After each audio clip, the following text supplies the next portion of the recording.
Welcome to Car Shopping Questions and Answers. I'm your host, Brother Deshone, the auto advisor. And all I care about is making sure you pay less than everyone else for cars and never spend more than 30 minutes in a car dealership. That's been my mission. I spent 14 years in the car business. Now we do these live streams to make sure you have the strategies you need to save thousands of dollars, because there's only three prices you can pay with any car. Three prices: market value, above market value, or below market value. So all we talk about here is how to pay below market value, which leads to thousands and thousands of dollars in savings.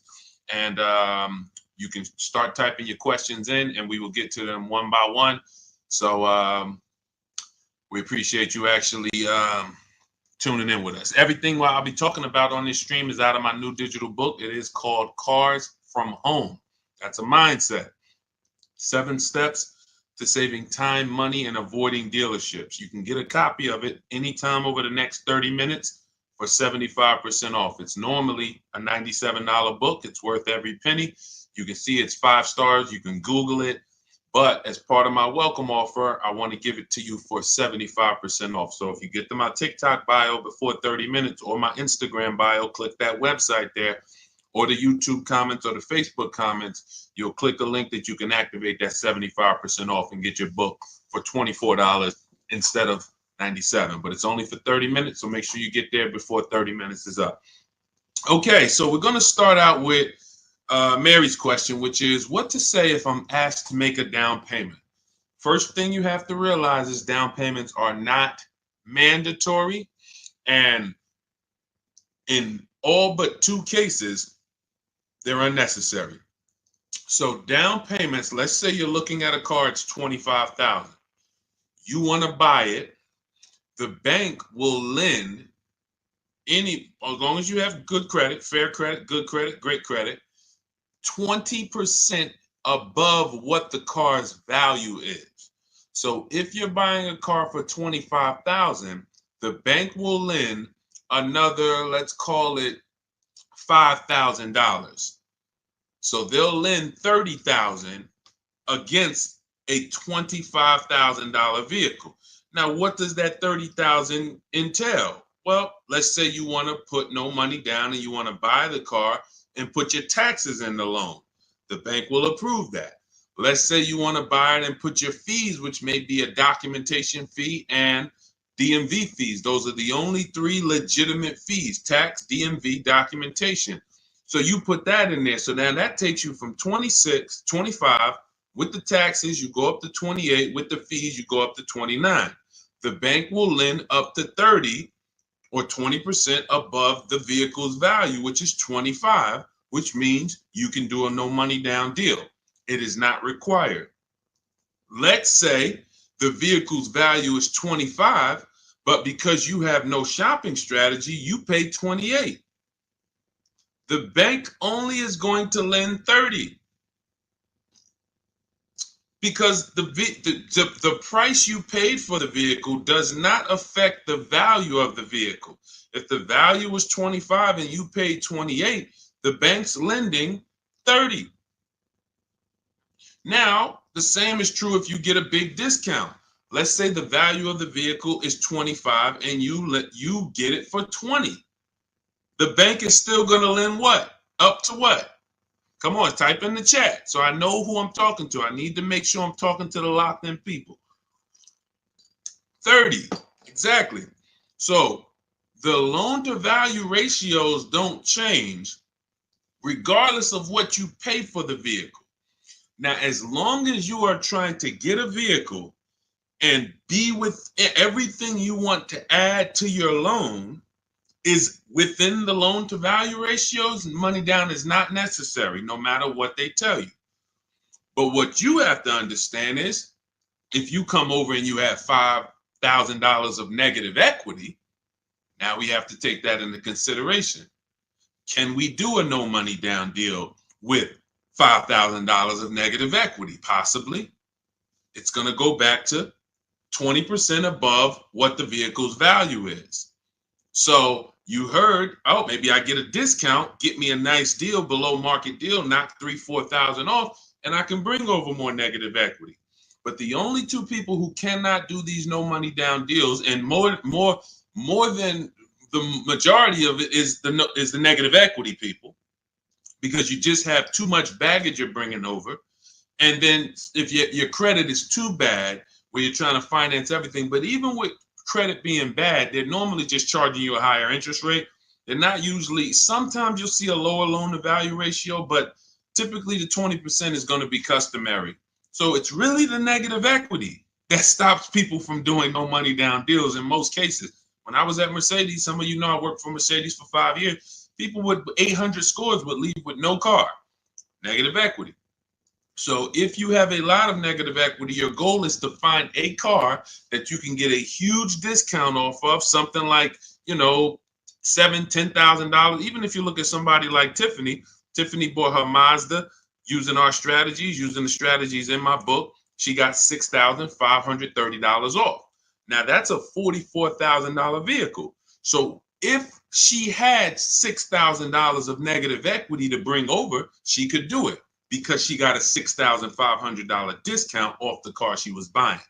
So this is the basis for understanding no money down, Mary.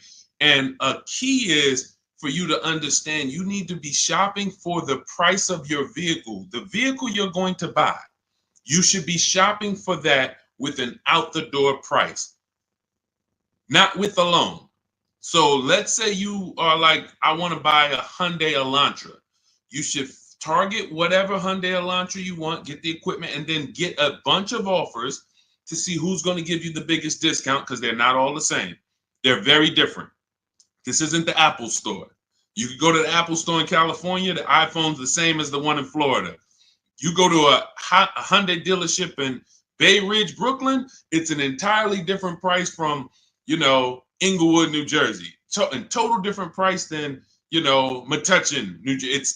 They're all different. And that's what you have to understand. When you're shopping for your vehicle, you're shopping for the dealer who's going to sell you the car at the best price.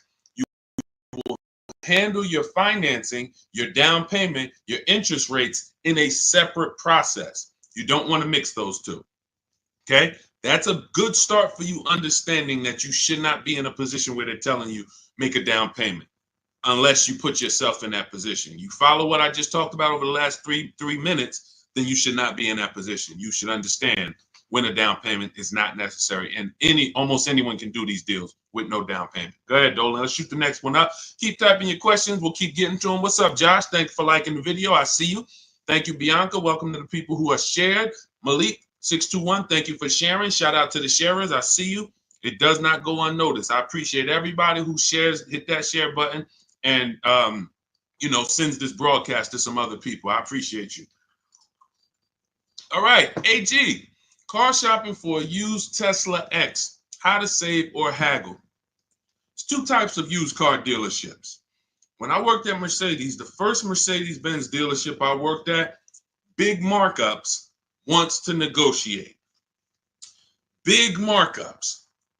$7,000, $10,000 markups, very exclusive cars in the particular case. But even if they didn't, they didn't have to have Mercedes. There's other dealerships that do this. They're going to leave themselves big markup, and then they're going to say, hey, let's negotiate.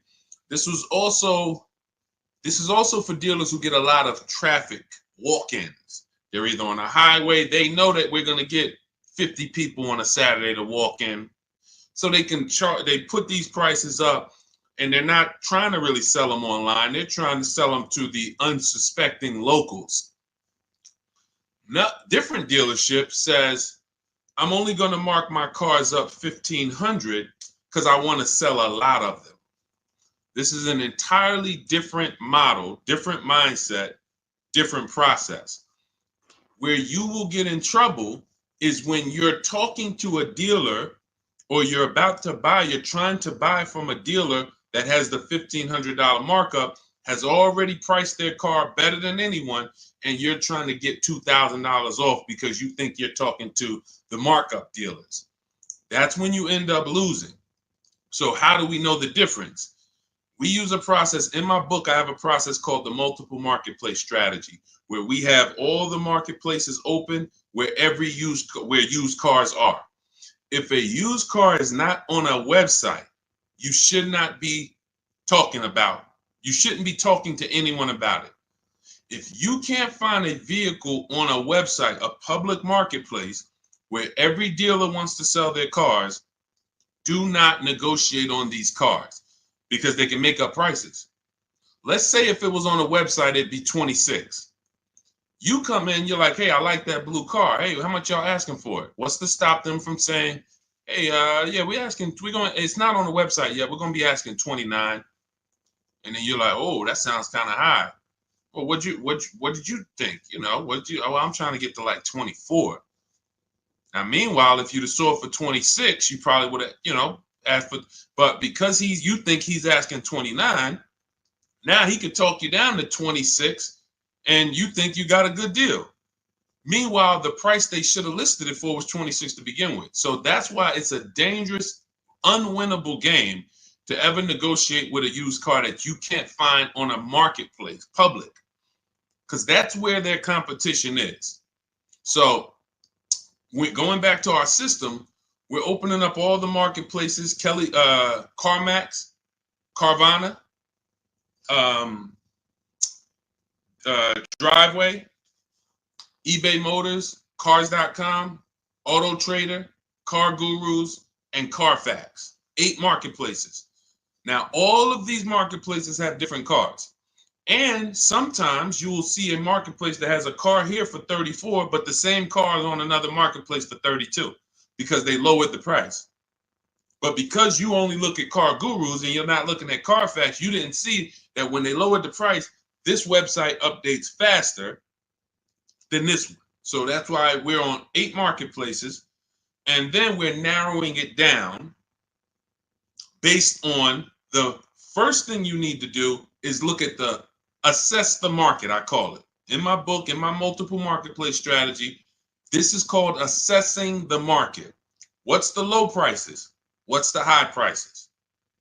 Where the low side at? Low side is around 22. Okay, I see that. Now, the 22s are going to be garbage cars, accidents, frame damage, title messed up. But every now and then you see one for 22.5, 23, and it has a good Carfax and it has good service record, but it may not be the color you want. So now that has already set the market for you. I want it black, but I see a white one here. It has everything I want, but it's not the color. That means the low side of the market for that car is that. That's assessing the market. So now we're trying to find a vehicle there because, again, there's 3 prices that you can pay for any car. Market value, that's what negotiators pay. Above market value, that's what people who don't negotiate, can't negotiate, don't like negotiating pay. And then you got below market value, which is what people who use competitive bidding and put dealers against each other pay. Now, when we look at these low market, now we're trying to see, do we wait for a vehicle to pop up and can we screen down a couple vehicles to get to a top 3 or top 5 best choices? Once we do that, those are the vehicles, AJ, that we're going to see if we can make a final deal on, because they're already at the low side of the market. So what's going to happen? Either they're at the low side of the market and you're dealing with a dealer like the first Mercedes dealer I worked up, meaning they're not going to sell the car for that price. They're going to try to mark up prep fees and marketing fees and all types of bogus fees, but they want you to come in first. They're not going to put that online. They want people to come in and say, hey, I saw this car. And then by the time, who's ever sat down, be honest, if you've ever sat down, you came to look at a car, they were asking like 22. But by the time everything got added up, they slapped like $7,000 more on it. Warranties, all types of stuff. And you're like, wait, who's had that happen? Type me if that's happened. And I need you to dialogue. Listen, I'm talking to the locked in people. Right, I see you, Josh, 100%. Okay, so this is a tactic. Look, absolutely. So this has happened to Judy, a lot of people. This is a strategy. It didn't happen by accident. They're purposely depending on people coming in, not calling in advance, and then they want to negotiate with them. Goes back to the first deal I said about the first deal I worked at. They want to negotiate. So the prices are so now that's what we verify. That's what we're only calling those top 3 to 5 dealers and saying, hey, besides besides the price here online, what fees do you charge? Once they say, oh no, tax, title, fee, doc, all right, now we know our last step is we need to get the original window sticker price so we can find out the true discount. Because we need to know, AJ, if we're dealing with a dealer who has the markup or not. And we never ask them for a discount over the phone. We go there because you got to understand these. I'm telling you how dealers operate because I've been inside. Every dealer who puts a used car on a website, we use a tool called V-Auto. It tells us where the vehicle we have priced at, where it ranks in the pricing. It'll tell us if we're in the top 3 best prices within 50 miles. It tells us that. So when you ask them for, hey, can you take off $2,000, $1,000 over the phone, especially if the car just got there, they're going to say, nah, listen, you can come in, we can see, but the car just got here. What we do is we drive there. We already know it's the best price on the market. So either way, we're coming home with a car.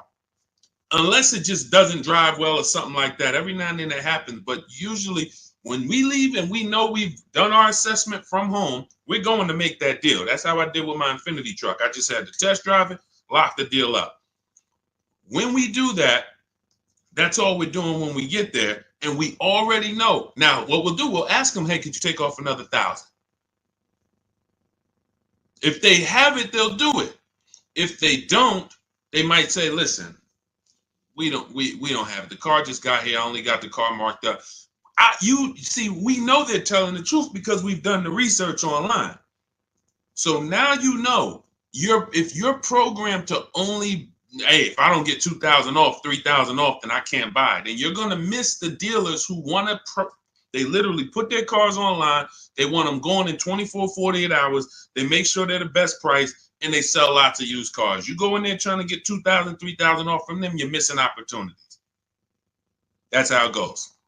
Okay, this is all, that's all part of my multiple marketplace strategy. It's in my new digital book.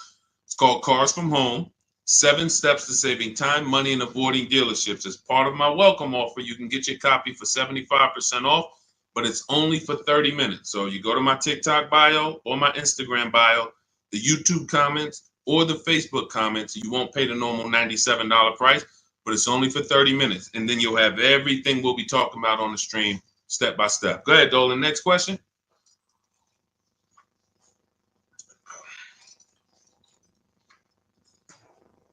Okay, Mel, what's going on? A 5-year loan to buy a 2022 Jeep Compass. Is it good to trade in for a lease now? So this sounds like, Mel, you figured out you should be leasing, not buying. And now you're like, should I make that move now? In my book, step 1 is the leasing versus buying question, because this is the foundation of your car deal. You need to know how you're going to beat depreciation. So normally what happens is when people learn about the 8-year rule, which says if you're not buying a car to keep it for 8 years, then you should be shopping for a below market lease, not a purchase. So when people learn that, oftentimes they're like, okay, I know I'm not keeping this car. I'm in 8 years. Should I wait or should I transition to a lease now? There is no benefit to you waiting.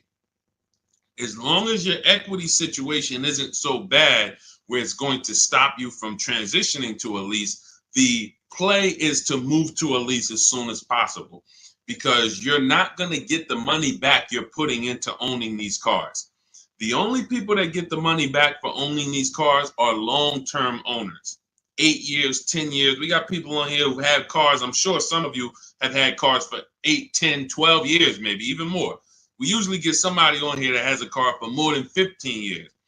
This is the people who get all the money out the cars. So if you're keeping a car in a short term, you're not getting the money out of them. You're putting the money in, But then when you go to replace it and you see how much you're getting back for it, you're like, wait, all this money I put in, this is all I'm getting back. That's why you don't want to put the money in. And that's what happens with below market leases. You look at somebody like Zafrina. Zafrina's driving a $65,000 vehicle, Jeep Grand Cherokee. I got it here on the screen. She's paying $579 a month, no money down. So $65,000 vehicle, that would normally be $1,200-1,300. She's paying $579 a month, no money down. She's never putting the money in. Raphael, she has a Jeep. This is her second car using our process. This is my second car. Look, she said it worked. Follow a 2024 Jeep Grand Cherokee 4x4. MSRP is $46,000. Well, it's $45,900, but let's say 46. Payments $549. That's a 1.19% lease. That's normally at $45,000 before we even throw the taxes in. That's normally a $900 payment on a 5-year loan. You can type that into any auto loan calculator and see.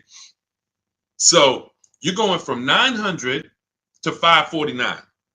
$900 is what people are paying to buy, unless they put more money down. And then, see, people never factor in their money down. So that's why I always, when I'm talking to you, I'm going to let you know how much it costs with no money down. Because if it's $900 a month with no money down, but you decide you want to put $15,000 down, you can't tell people, well, my car payment's only $700 a month. What about the $15,000? Let's divide that, and then you'll see, no, it was actually $900 a month that you put into this vehicle. So that's why I compare, in every case, no money down, so we can really see how much these vehicles are costing us. So when you're paying $900 a month, you need to try to get that money back. And after a while, you'll see if you pay the car off and you keep it a long time, it makes sense. If you keep a car, somebody just said I had an 03 Camry from day one. Look, 307,000 miles. Now, time heals all wounds. He could have paid $10,000 too much for that Camry. Just overpaid. He didn't know what he was doing. It was supposed to be 20. They charged him 30. But if he kept the vehicle 20 years, do you see how that doesn't quite matter? What would matter is the short term. The short term. So the key is understanding, if I'm not keeping my vehicle long term, 8+ years, I shouldn't be buying, because I'm not going to beat the depreciation. I should be shopping for deals like Raphael got, like Zafrina got, like Jen got, like Ansley got, where they're leasing these vehicles, driving brand new cars, not putting a lot of money into them. They're paying cents on the dollar. These are below market leases. These aren't regular leases. And then you're beating depreciation that way because you're not putting a bunch of money into these vehicles. So there's no benefit, Mel, in waiting. You should do your equity assessment. You've already done step one, deciding whether you're going to buy or lease. Now you move to step two in our process. That's the equity assessment, where you call your bank, get your payoff, then go to the 6 websites we teach that pay cash: CarMax, Carvana, Driveway, KBB Instant Cash Offer, Car Gurus, AutoNation. Once you do your equity assessment, it's going to tell you, do you have positive equity, negative equity? And then you will move to the third step, but you have to do that first. So, but there's no benefit in waiting. None. Not one benefit in waiting longer to stay in a bad financial structure when you can go into a lease. Great question. All of this is in my new digital book. For those of you, you're sitting there, you're like, Deshone, there's no way I'm going to remember all of this stuff. We haven't even started warming up yet. You can grab my digital book. It's called Cars from Home, 7 Steps to Saving Time, Money, and Avoiding Dealerships. It has everything in there step by step, leasing step by step, purchasing new cars step by step, purchasing used cars step by step, making banks bid for your loan step by step.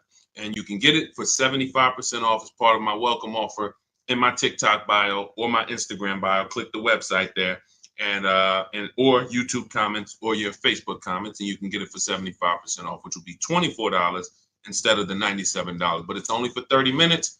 Once 30 minutes expires, the welcome offer does go away. And $97 is still a great price for what you're going to get, but 24 is better. Okay, go ahead, Dolan. Next question. Just got the book the other day. Awesome, Mel. And I see you already made the decision about the step one, which is great. Just move to the equity assessment and just keep checking off the steps. Just trust the process. You're going to be just fine. Thoughts on leasing versus financing? Well, T, this is exactly what we just spoke about. I have a very clear rule. It's called the 8-year rule. where it says if you're not buying your vehicle to keep 8 years, you should be leasing. And not just getting any lease, you need to get a below market lease, because some people will tell you leasing, this is when you know it's bad. When a dealer tells you leasing is the same price as buying, you're dealing with an 80% dealer, which means they are going to charge you a lot of money. And that lot of money is trying to discourage you from leasing, but that's not what a lease deal would be if you shopped around. So look at Ansley. Ansley has a 2024 Infiniti QX60. It's a $58,000 vehicle. He got it for $554 a month. Only first month's payment down. I want you to pay attention to these details. We're not putting money down to get to these payments. These are what is called 1% leases, or anything below 1.5 we consider a good deal. Anything below 1% we consider it a steal. So it's a steal, it's a deal. And over 1%, over 1.5%, I say in my book, it's time to chill. We don't lease those. We don't sign those leases. They're bad lease deals. But look at Jen. Jen pays $512 a month. Now, normally these vehicles that they're buying would be $300 to $400 more per month if they bought them. So when you take somebody like Danielle's Audi. It's a $45,000 Audi, 44 and change. If she bought that vehicle, she's looking at a $900 a month payment, no money down, 5 years. She's leasing it, no money down, $550. So she's paying, call it almost $400 less per month, because we didn't even put the taxes into the price of the vehicle. So if we put taxes into that MSRP, then it might be around $48. And her payment's probably going to be about $950 for 5 years.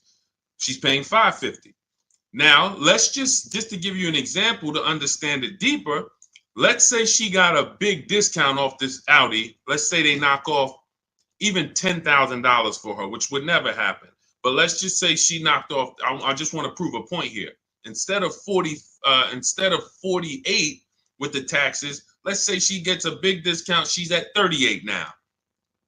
How much is the payment on $38,000? Some of you know every $5,000, and that's going to be a little, roundabout math for you to do. Every $5,000 is about how much per month? Let's talk to the people who know this.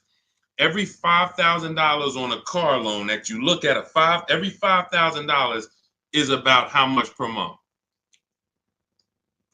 Not 1,000, Mel. I think you typed an extra zero by accident. Yes. $100. Yes, $100. Yes, I see a lot of people. Look, thank you, Cleef. Yes, I listen, man. I love the locked in people. Shout out to the people who locked in, following, and learning from what we're talking about here, not just letting it go in one ear and out the other. So when you look at a $10,000 car, you should automatically think that's $200 a month. $20,000 car, $400 a month. $80,000 car, you should be thinking, okay, that's $1,300 a month. So when you have these parameters, you don't get in trouble and you don't let people slap you in long loans. And how my payment so low? That's because you're in a 9-year loan. So when you have these parameters, you can't be tricked. So let's go back to, if she got a big discount off that Audi, 38 instead of 48. She's still looking at a $750 payment, $775. She's paying $550. So that is an example of how it's nowhere close. Even with the biggest discount you would get off of a brand new car, a below market lease is still so much lower from an investment standpoint, from what's coming out of your household. And let's take one more scenario, and this is all tied into the 8-year rule. When I say you can make it easy on yourself and just say, if I'm not keeping the car 8 years, I'm going to shop for a below market lease. Now I'm explaining the math behind it so that there's math behind it. So all right, I didn't just pull the 8 years out of my hat and say, hey, there's math behind it. So let's look at one more scenario. Let's say Danielle, somebody says they want to get a used Audi, because there's some of you you're like, well, Deshone, what if I buy used? Does it still make sense? Does the 8-year rule still apply? Because I'm going to knock, 20, 30% off the price. If I get it used, now it makes sense to buy, right? No, it doesn't. Let's go deep on this. So let's say Danielle, instead of 44, where her Audi is, let's say she finds a nice one for 28. 3, 4 years old. I'm being generous. She finds a nice one for 28. With taxes, let's just round it out to 30. That's her all-in price. She finds her a nice 3 to 4-year-old Audi. 1 year left on the warranty, and then she's going to be on her own. $30,000. What's her payment? 5 years. What's her payment? Let's go. Type in. $30,000, $600 a month. Thank you. $600 a month. So we just took some very clear scenarios, and we took 35,000 would be 600 a month. Would be 700. Josh, 30,000 is going to be 600. Yep, you got it. I see you updated it. So now let's look at this.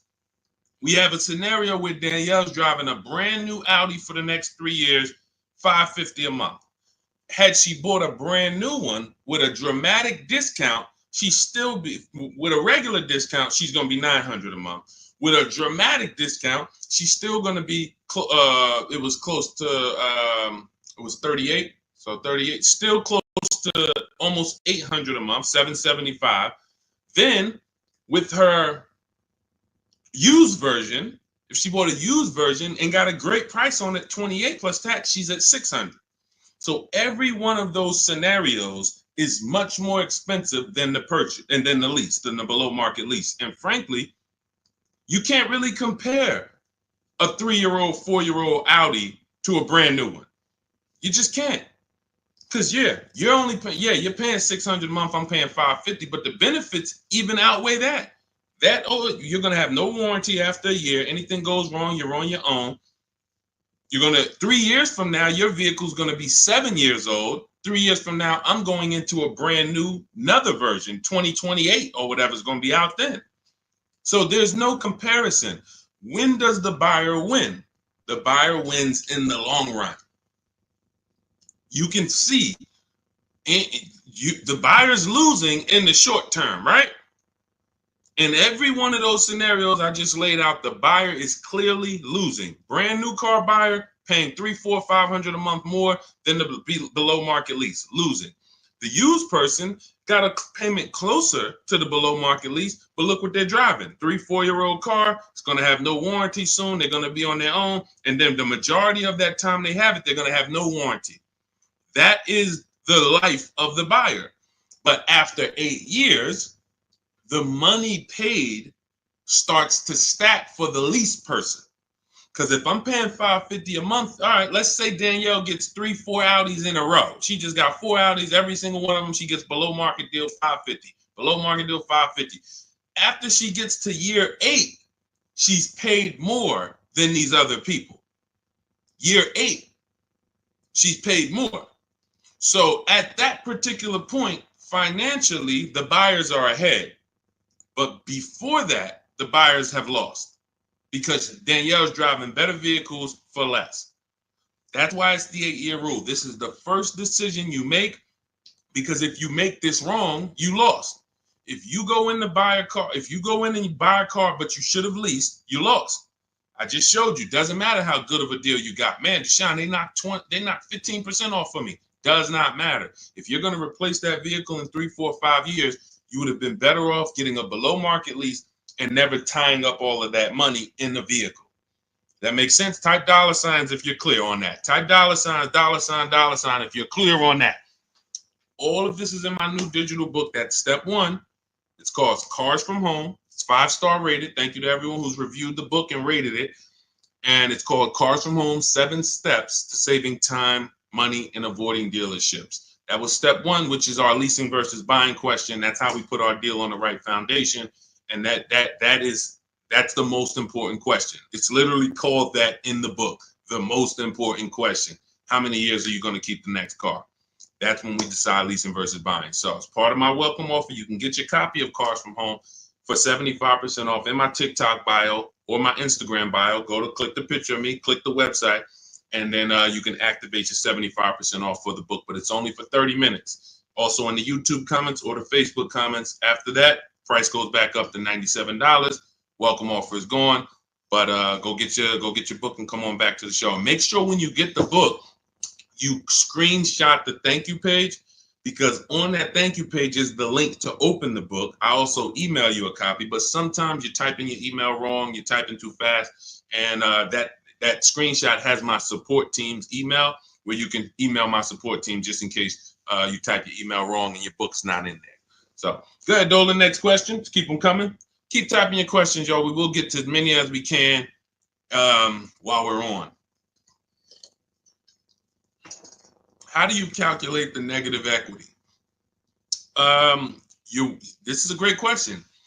Negative equity, you want to calculate based on your highest possible offers. When you calculate your negative equity based on anything but your highest offers for your vehicle, then you are now putting yourself in a position where you have more negative equity than you would have.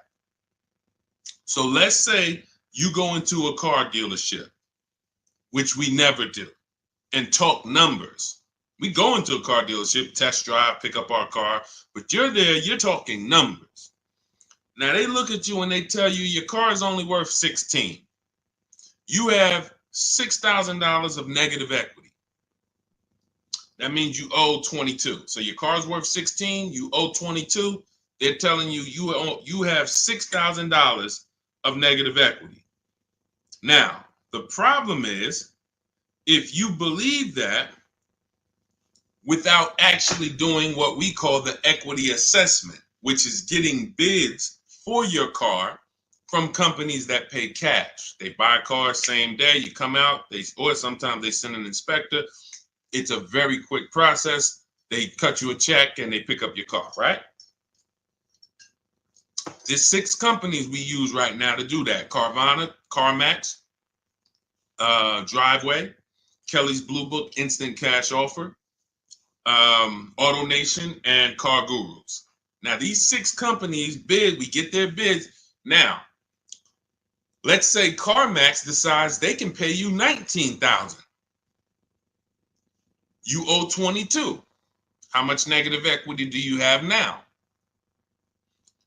The dealer, your car was only worth 16 to them, but to CarMax, it's worth 19. So instead of 6,000 negative equity, you only got 3,000. But if you didn't get the highest offers for your vehicle, your negative equity is going to appear larger. It's going to be larger. And it's not because it should have been. It's because you didn't employ strategies to maximize your vehicle's value by putting it on the open market. You wanted to do a quick deal and you took less money than you could have gotten trading in a car. We don't do that. So, Mary, we do the equity assessment. That's going to tell us right then and there how much negative equity we have or how much positive equity we have. It takes 15, 20 minutes to do. Just go to those 6 sites. That's in my book, Step by Step. That's step 2, the equity assessment. Once we actually decide whether we're going to buy or lease, that's step 1. Now we move to step 2, which is the equity assessment. We don't move forward until we found out what our equity position is. Okay, does that make sense? All right, go ahead, Dolan. Next question. And some of you are going to find out that you have more equity than you thought, and you don't have to wait to sell your car. So, I've had people who thought they had to wait until the car was paid off. If you ever, you might have thought, Sean, I thought I had to have my title to sell a car. No, you don't. You can sell a car you still have a loan on. Absolutely. And the reason I know this, people think this way, because when I was at the dealership, people would walk into the dealership. I get a guy who's like, hey, is that the new version there? That's the 2020 whatever. I'm like, yeah, that's the one just came out. He's like, all right, I got 3 more payments left, and then I'm gonna come see you for that. I'm like, what? Hold on, let me talk to you. Because someone told him, and it could have been based on 30 years ago. Maybe there was a time when you couldn't sell a vehicle without paying it off and having the title. I don't know. But in this particular case, it makes no sense to run a race, pay off a car, and then turn around and go get another car. You should be leasing.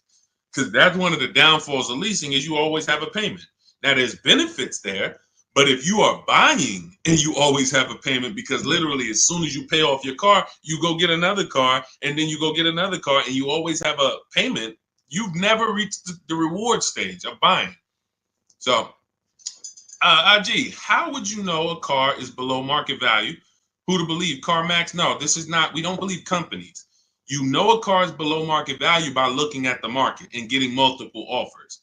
There is no quick, oh, let me plug this in and this tells me this. We don't trust anyone. There's no trusting or believing anyone. You want to assess the market. If I'm looking at a bunch of used cars and I'm looking at, okay, 2020 to 2022 Honda Civics, I can see what the low side of the market is. They're at 19. I can see the middle of the market is about 23. Then I can see these all of my other ones, they high. I need to know where the low side of the market is. If I'm leasing, everything we do with buying, if we're buying a new car or we're leasing, we use a strategy in my book called the 25 to 5. We connect with 25 dealers online. We're going to get 5 offers. This is for new cars and leases. Assessing the market for these cars comes through multiple offers. So when I look at, let me give you an example. I use an example like Teddy. So Teddy gets multiple offers. How does he know that his BMW deal is a below market deal? Says here, look, the post is a bit wordy, but I'm too pumped. I will never lease another vehicle any other way. From start to finish, this deal took 6 days. Connected with 25 dealers online. We do this in 20 minutes. I show you in my book how to do this in 20 minutes. 4 nearby states. He's on the Indiana border. I received 10 offers.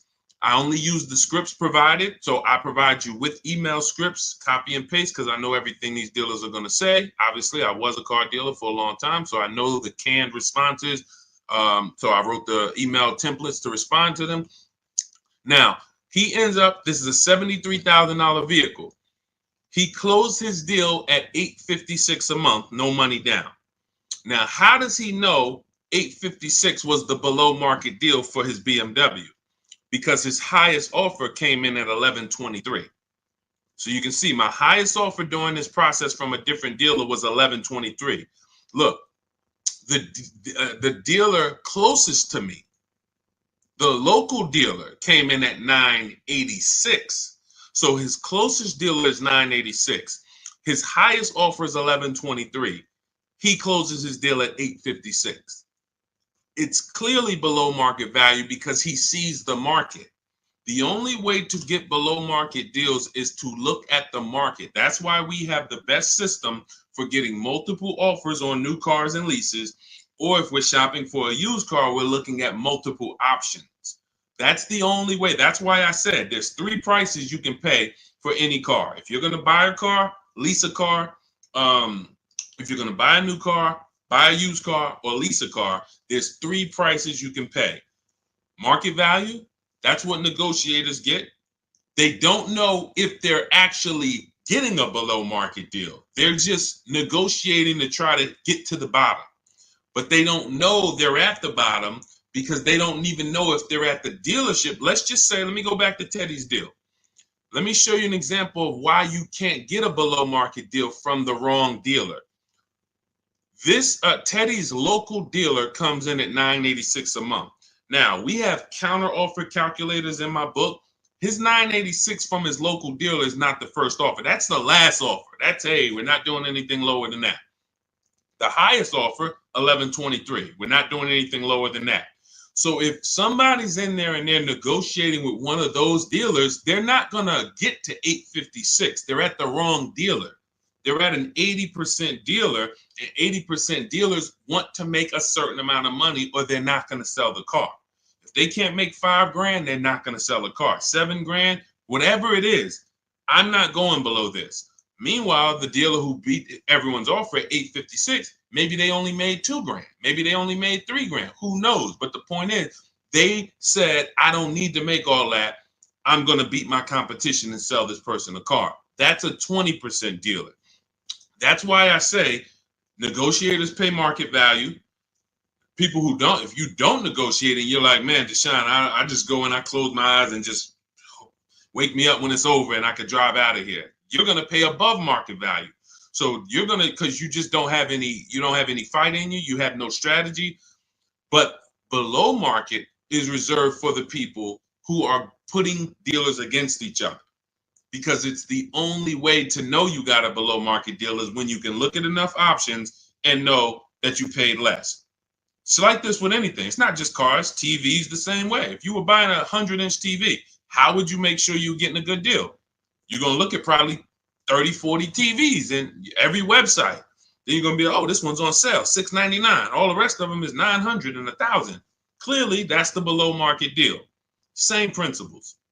Same principles. Go ahead, Dolan. Next question. You know, coincidence. All I do is teach you to shop for cars like you shop for everything else. Everything else in life, you shop this way except cars. Cars, you shop a way you wouldn't shop for anything else the way you shop for cars. Think about that. Am I right or am I right? Type right if you know I'm right. The way you shop for cars and buy cars, you won't buy anything else like that. You don't buy houses like that. You don't buy jewelry like that. You don't buy maybe jewelry. That's a little, you know, because it's sometimes tough to put people against it. But you don't buy TVs like that. You don't buy furniture like that. Just walk in and all right, go back and forth. No, you're comparison shopping. You're using the internet as your friend to get the information and start to have multiple options. That's all we do when it comes to cars. That's why we win easily.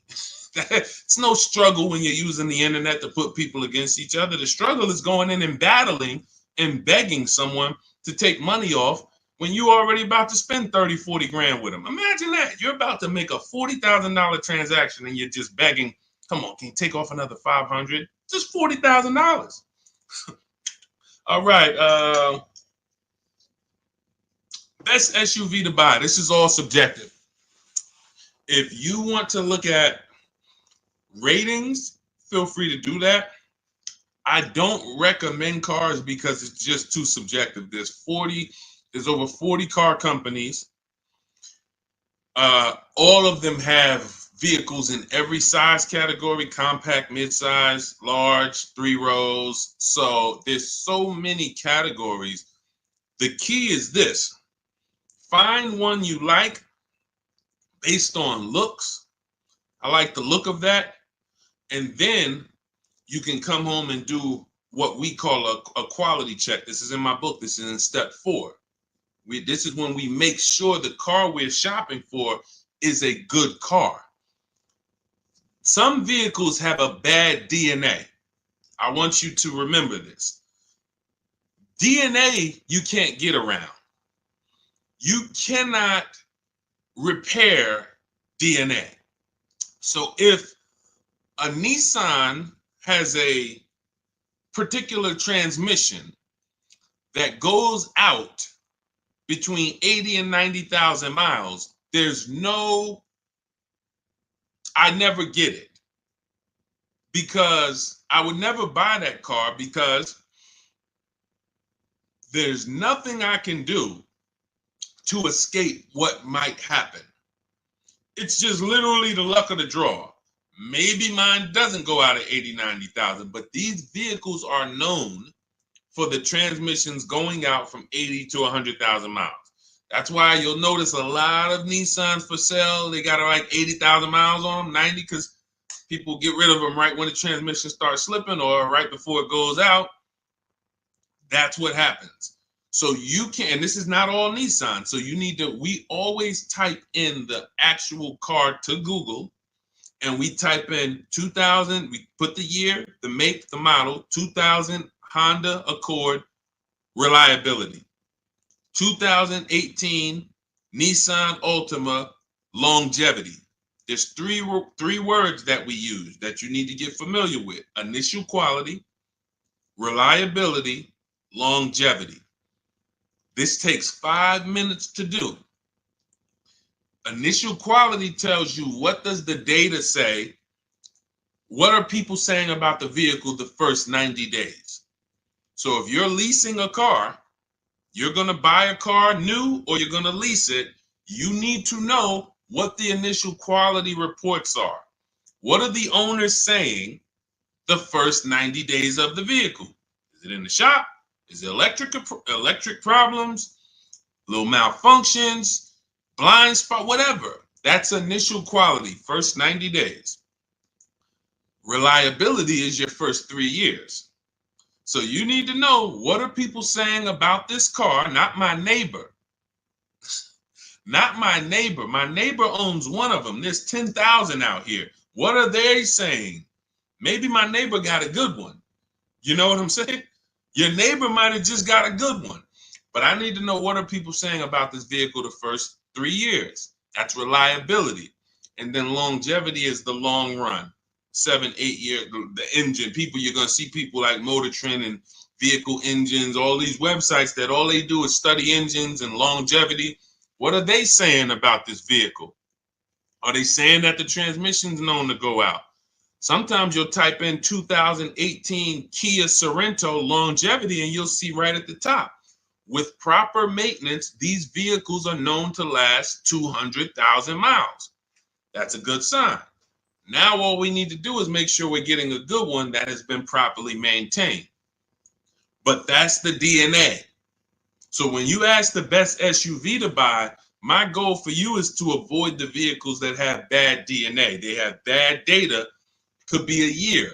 Could be the 2018 was trash, but then they saw that the 2018 was trash and they changed it, and then they made a better 2019.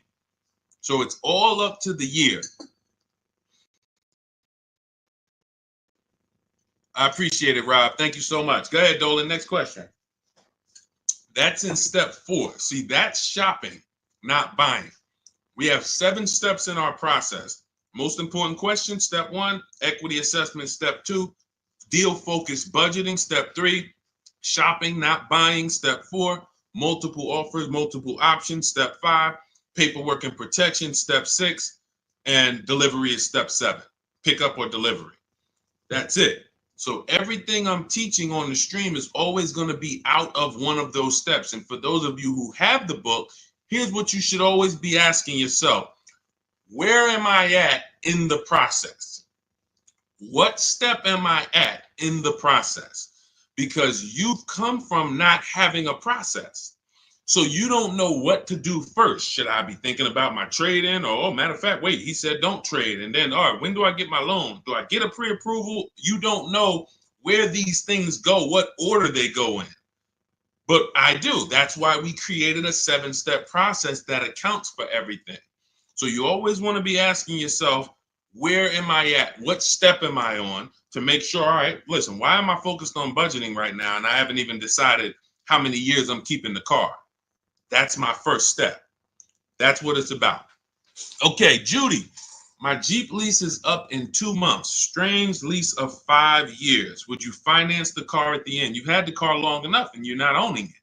So whatever type of financial deal that you went in on this, it was not a good deal because you're paying way too long on a car that you're not going to own.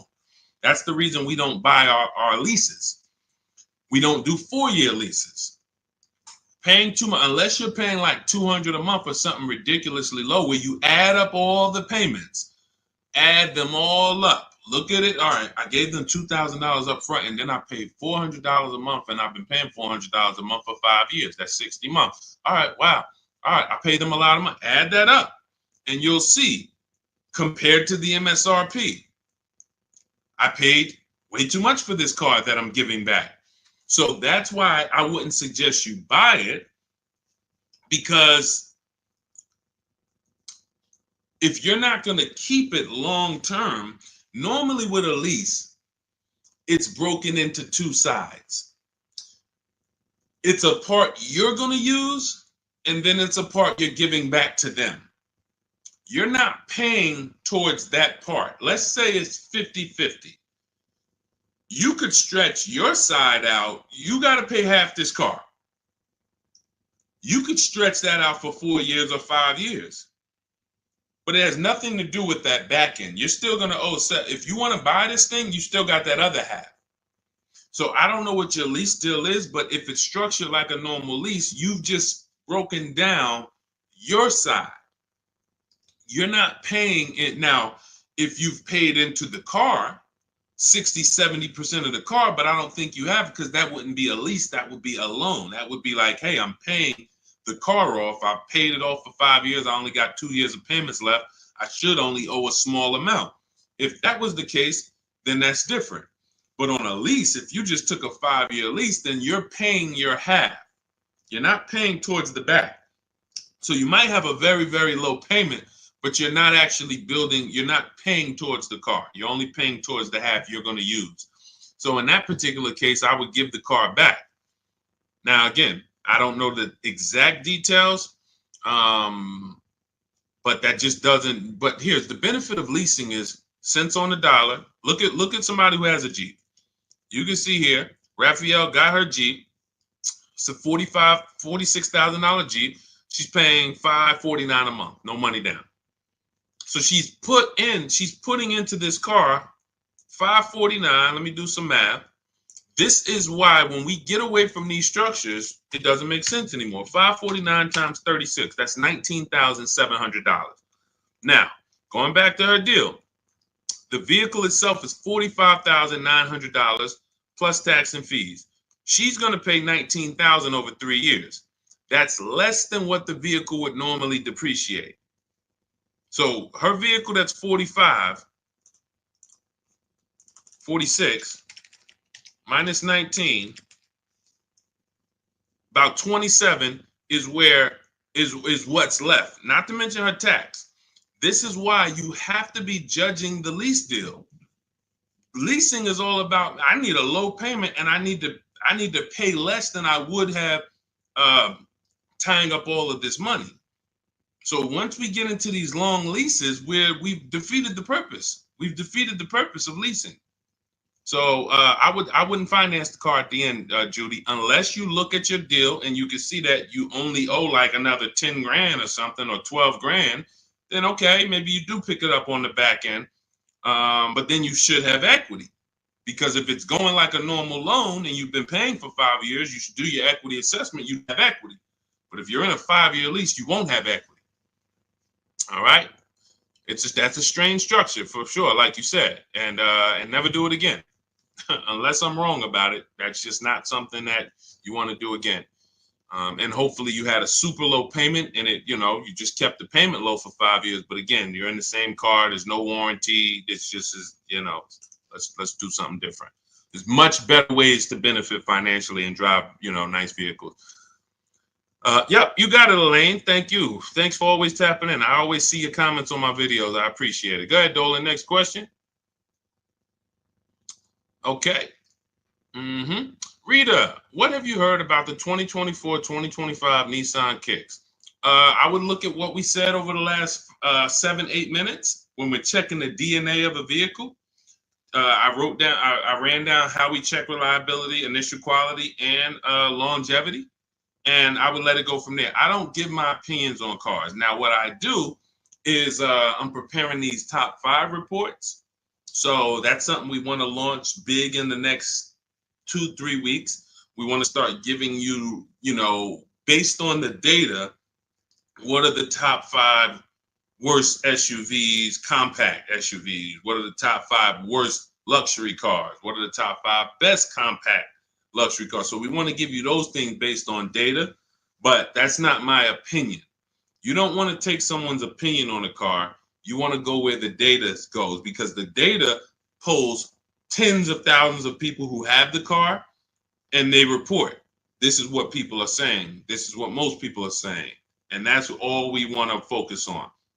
But what I do, Rita, is go back into the YouTube video, rewind about 7-8 minutes.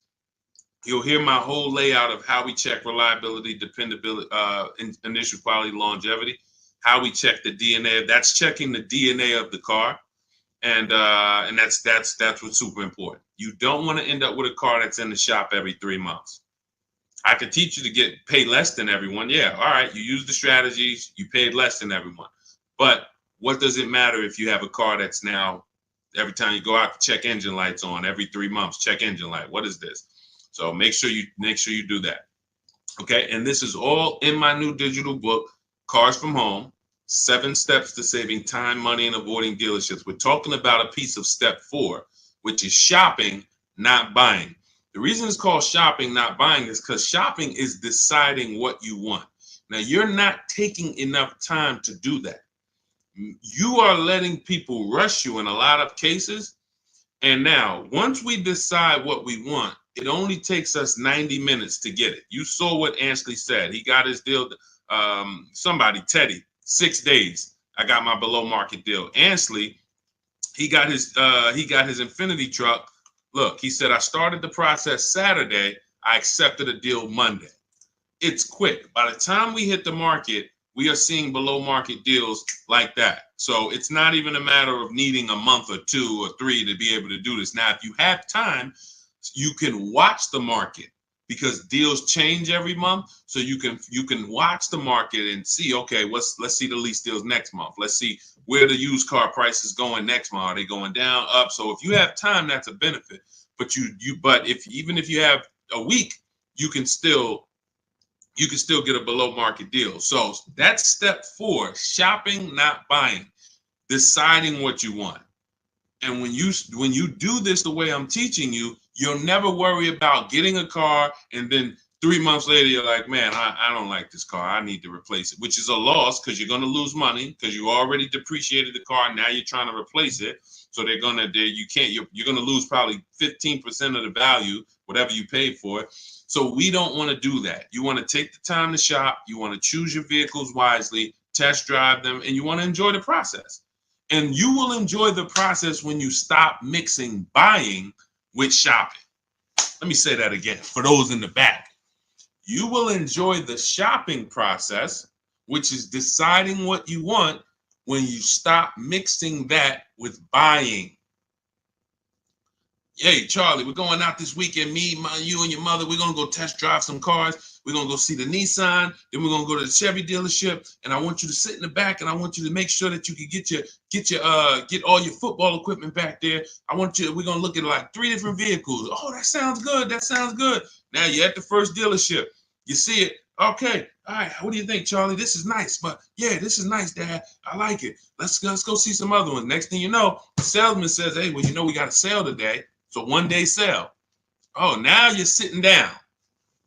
Now you're sitting down. What are you talking?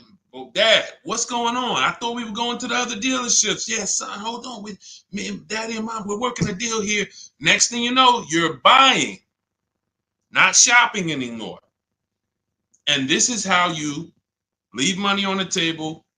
Don't shop competitors. This is a tactic. Call them the showroom shackles. They want you to sit down, just picture, remember this.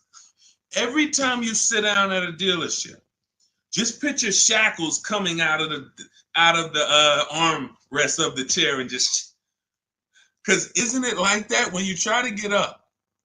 Doesn't it feel like you're shackled? When you try to get up, hey, some of you can't even get your keys back. Hey, where my keys? Hey, you got my license? Hey, who has my driver's license? Hey, did you give me back my license? So this is a tactic. So once you understand, we avoid all of this. We never talk numbers in the dealership. When we're there to shop, which is decide what we want, test drive, go home. If that's the vehicle we want, we will be reaching out to buy it from home, online, by email. And if you're going to do it your way, you can call around, you can call them, but do not discuss numbers at the dealership. It's a losing battle. You have no leverage there. Go ahead, Dolan. Next question. All right. If you're getting value out of the stream, can you type a $, $, $? Just send $, $. Let me know you're getting value out of what we're doing. Every time I see the $, I appreciate it. It lets me know we're connected and you're getting what we're talking about. Thank you, Sherwin. Thank you, Raphael. Thank you, Rob. Appreciate you. All right. Listen, let's go. Next question, Dolan. Yeah. Thank you, Jeremy. I appreciate it. I see you. Thanks, Tracy. Which value guide do most lenders use to determine value? Probably NADA.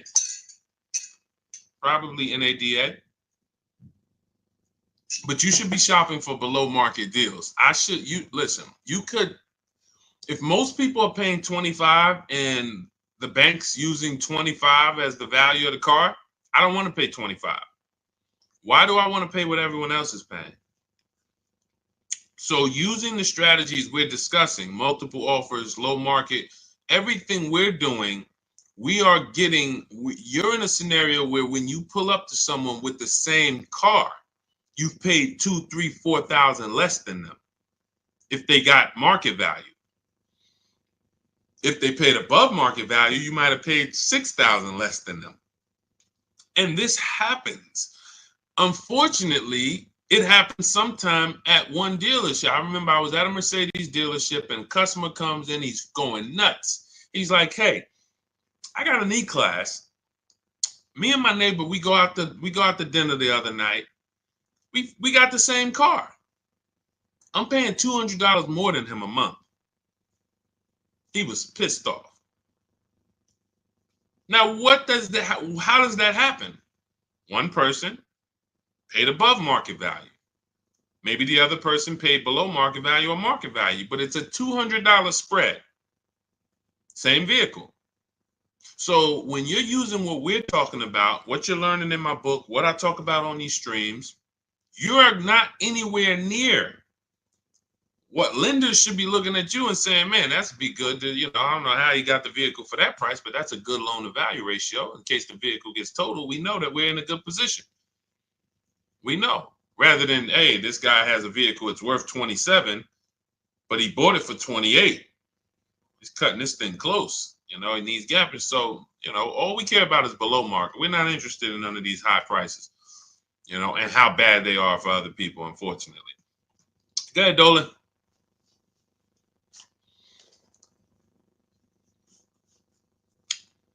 For Countess, does it matter what type of vehicle you lease? Well, every vehicle has a different lease program attached to it.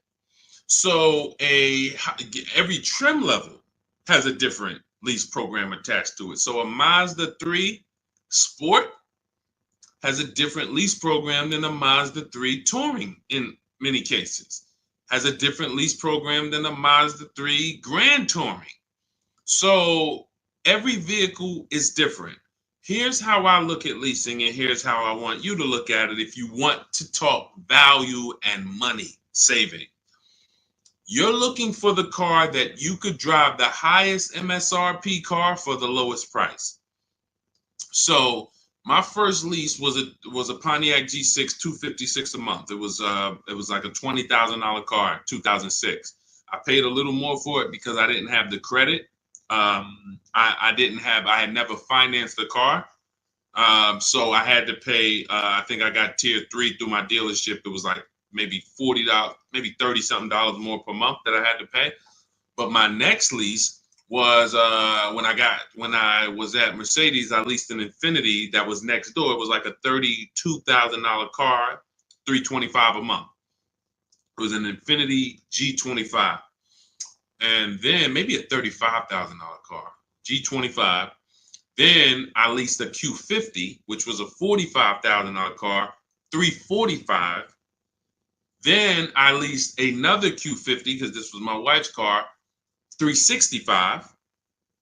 And then I leased myself a Jeep Grand Cherokee 2018, $330, $35,000 truck, $330 a month. These are all under 1%. You take the monthly payment, divide it into the total MSRP. If it's under 1%, this is a steal. Incredible value. You're driving very expensive vehicles for very, very low payment.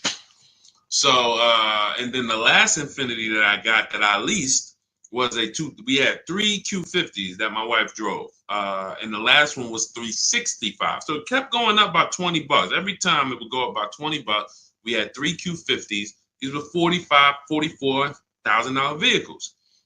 So that's how I approach leasing. Now, I might look at another vehicle, the same $45,000, but the lease program is not as aggressive. Once I shop my offers, maybe I'm at $500 because it's a different lease program. The lease program, in order to be at a 1% lease or close to it, you need a lot of support from the manufacturer. You need rebate, you need incentive, and then you need to get bids. So you can have a great lease program, but if you're at an 80% dealer, you're not going to see these deals that I've been showing this whole stream. You're not going to see any of these deals. You need a great lease program, and that combines with the bids that you're getting. And then once you get that, you can see, am I at 1%? Am I at 1.2%? Am I under 1%? Zafrina got a 0.88% lease on that Jeep Grand Cherokee, the electric version. She got a 0.88% lease. Ridiculous. $65,000 vehicle right here. She's paying $579 a month.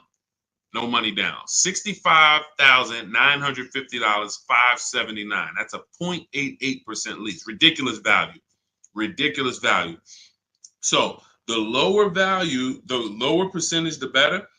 I max it out in my book. I teach you the 1.5% rule. 1.5%, we don't lease above that. We don't lease cars where the lease deal is above 1.5%, because when you add up all the payments, you're paying too much for a car you're giving back above 1.5%. It doesn't make any financial sense to lease the vehicle at that point. We just go to another vehicle. I've had people that said, Deshone, I wanted to lease the Range Rover. I got all my offers back. It was 1.6, 1.7, 1.9, 2. What do you think? I said, pick another vehicle. Go back to the Range Rover in 3 years. Maybe it'll have a better lease program then.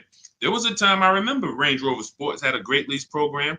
There was a time where the Velar had a great lease program. It goes away. And then they're like, hey, you know what? We need to sell some of these. It comes back. So, but it's so many vehicles out here. It doesn't make sense to lease something where you can't get it for below 1.5 or even lower, because there's just so many vehicles. You can find one with a great lease program using what I teach. Every vehicle you shop, it's only going to take you 90 minutes to see the market.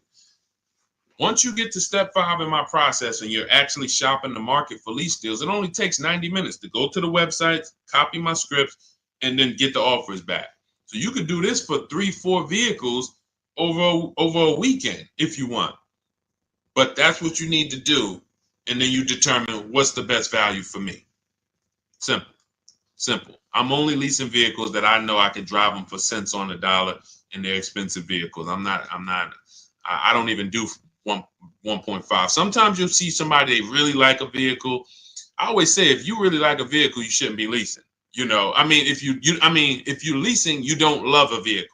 So let's put that out there. If you're switching vehicles every 3, 4, 5, 6 years, you don't love the vehicle. People who buy their vehicles to keep 8, 9, 10 years, then we can talk about love. But leases, they so fast. You lease a vehicle in 2.5 years, you got to start thinking about what I want next. 2.5 years, what I want next. So there's no love here. You just find something you really like that has a great lease program where you could pay these low prices, and then you move on and you do it again in 3 years. Don't fall in, that's what leasing is about. All right. So, and look, I saw somebody say that Audi, there's no rhyme or reason. All you can do is pick a vehicle, shop the market. There's no Audis have the best lease deals, Jeep Grand Cherokee, because look at how many vehicles are within Audi. You have the Audi A4, and then I told you have different trim levels. You have the Premium Plus package. You have Audi A6. You have the Honda EX, EXL, Touring. These are all different lease programs. So there's no way for you to say, oh, well, I know Jeep Grand Cherokee Limited, they have a good lease program. No, you pick a vehicle, shop the market. None of these people who got these lease deals thought that, or none of the, even the people who purchased, no one, Sean saves 20 grand off his F-150 Lightning. He didn't know he was going to save that much money. Kimberly, Maserati, she gets $21,000 almost off the vehicle. She didn't know that. She didn't pick the Maserati because she knew she was going to save $20,000. She said, hey, Maserati's my first choice. Let me go shop for it. Oh, below market deal on this is $20,000 off. That's the way it works. Look, at the time last year, Eddie bought this 2023 Toyota Camry hybrid. They were extra hot at the time. He shops his best offer at that time is $2,086 off of MSRP. They had no rebates. He got multiple offers, and he said there were several dealers still charging MSRP over MSRP. Now, the market's changed on these in a year, but at the time, that was the below market deal.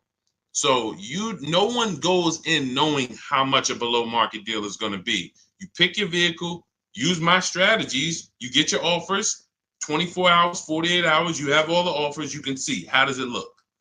You got 5 offers, 7 offers, how does these look? Oh, wow, I'm saving $6,000. That's the best offer. All the other ones are saving me less than that. Oh, here, I'm saving 10 grand. Then you make your decision. Simple. And once you know how quick it is to actually do this, it's going to blow your mind, because you're going to say, any vehicle I'm considering, I can shop the market on it in 90 minutes and know what the below market deals are. Very empowering. So everything you're learning is out of my new digital book. It's called Cars from Home: 7 Steps to Saving Time, Money, and Avoiding Dealerships. This is a 7-step process for below market leases, below market new cars, below market used cars, step by step, A to Z. There's nothing left to chance. You can get your copy of it for it's normally $97, but 75% off, as long as you get to my TikTok bio before the 30 minutes is up, or my Instagram bio, or the YouTube comments, or the Facebook comments. That's my welcome offer. It's a digital book, so it will be in your inbox immediately. As soon as you get your book, make sure you screenshot the thank you page, because that does have my support team's email, just in case you type your email wrong.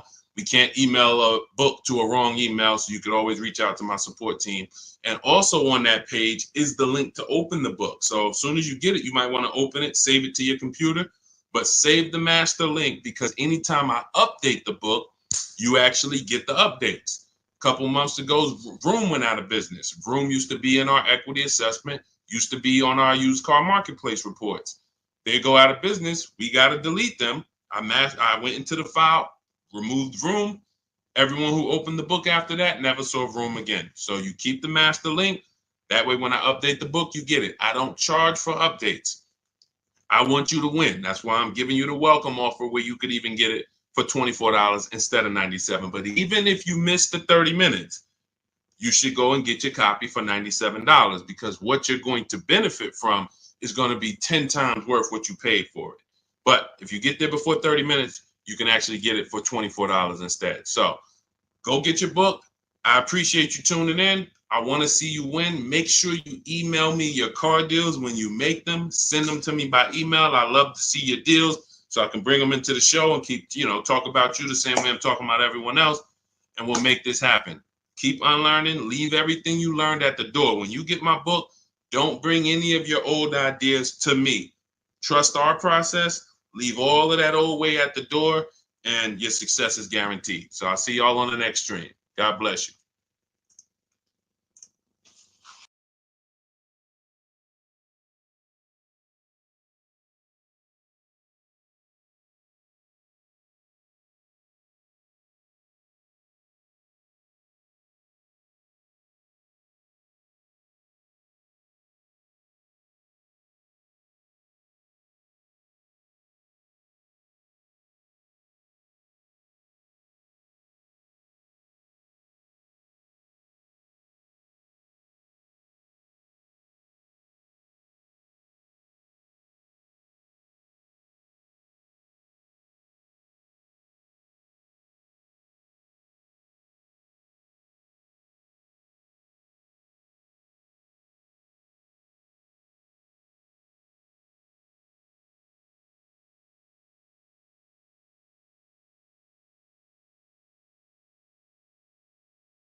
Poland's in the back.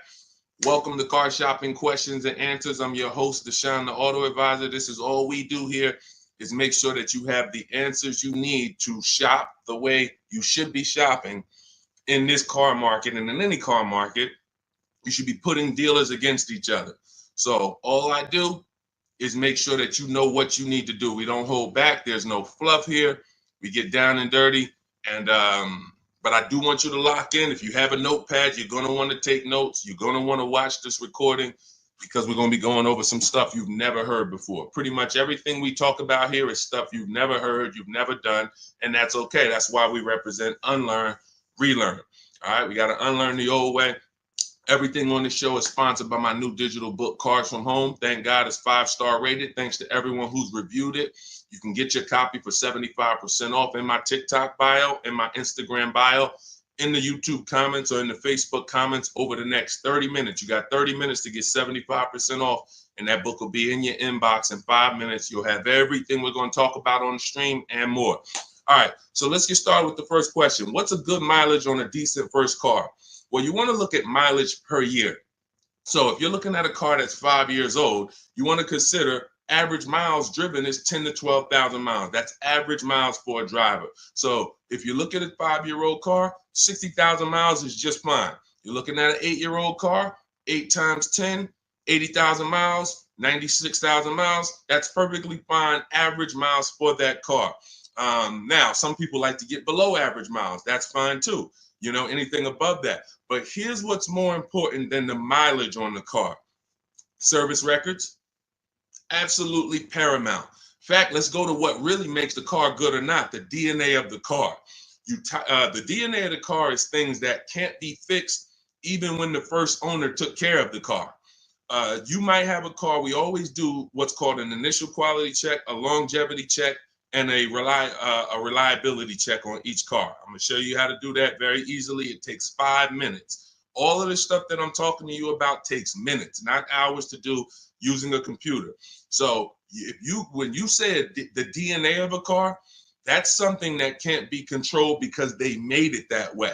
So if you look at a car and it has bad electric issues, that's in the DNA of the car. Doesn't matter if it was taken care of, doesn't matter if they serviced it.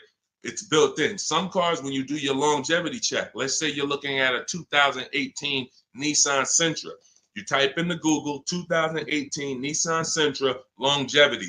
You're going to see, hey, some of these vehicles have electrical transmission problems at 80,000 miles, 90,000 miles. It's in the DNA of the car. Doesn't matter if you got a good one. Doesn't matter if you got a bad one. Chances are you're going to deal with these issues. So what we do, any car you are looking at, a used car, I want you to type in the year, the exact year of that car, and then type in reliability. That's going to tell you what they said about the car the first 3 years. You skim the articles. You don't need to read. All you're literally doing is skimming that first page. If you see this car has less than normal reliability, less than average reliability, you want to look for red flags. Then, once it passes the reliability check, then you type in 2018 Nissan Sentra longevity. Skim the articles. You'll see things about the engine. You'll see, okay, these engines last 200,000 miles. You'll see any red flags. You look at that first page, skim it. That's going to tell you everything you need to know to see is the data showing on these cars that it's bad. Don't listen to your neighbor. Your neighbor has one car. Hey, I love this car, but there's 10,000 other people with that same exact car, and maybe 20% of them are having an issue. So go where the data is, type in that search. It's very easy to do. That's in step 4 of my book, which is called Shopping, Not Buying. All of that is we do a 7-step process, and we do not buy any car or lease any car without checking the DNA of the car, which is the data. That's more important than the mileage on a used car. Great question. Let's go. Keep typing your questions. We'll get the next one. All right, we'll get the next question. All right, let's go. Is it better to say I have a trade-in or not? Great question. We don't use the word trade-in. That's actually a curse word here, because I'm going to tell you this. If you had this phone, will you get more money? I want everybody to lock in. Stay close to your keyboards. We're going to go through as many questions as possible. If I had this phone and I wanted to sell it online, would I get more money selling it online, or would I get more money trading it in for another phone? Type into the comments. Would I get more money for this phone selling it on the open market or trading it? Sell or trade? Thank you. Sell, sell, sell. Okay, shout out to the people that are locked in. So that's a good indicator of why trading does not get you the most money. Trading is a convenience thing. Now, we used to have to sell our cars privately if we wanted to get more money. Used to have to list them on Facebook Marketplace, have a bunch of people come by your house. They're driving it. Hey, you mind if I look under the hood? Strange people. We don't have to do that anymore. Why? Because there's big companies that cut cash checks for our cars, and it's easy to find them. I'm going to give you the 6. CarMax, Driveway, Carvana, Kelly's Blue Book Instant Cash Offer links you to a local dealership to get a cash offer. Auto Nation links you to a local dealership to get a cash offer. Car Gurus link you to a local dealership for a cash offer. This takes 20 minutes. This is step 2 in my book. I call it the equity assessment. You have to maximize the value of your current car. You're also going to learn that we don't mix transactions here. What does that mean? Whenever you do a trade-in, you're doing 2 transactions with one dealer. What does that mean? Every time you buy a car from a dealer, that's 1 transaction you did with that dealer.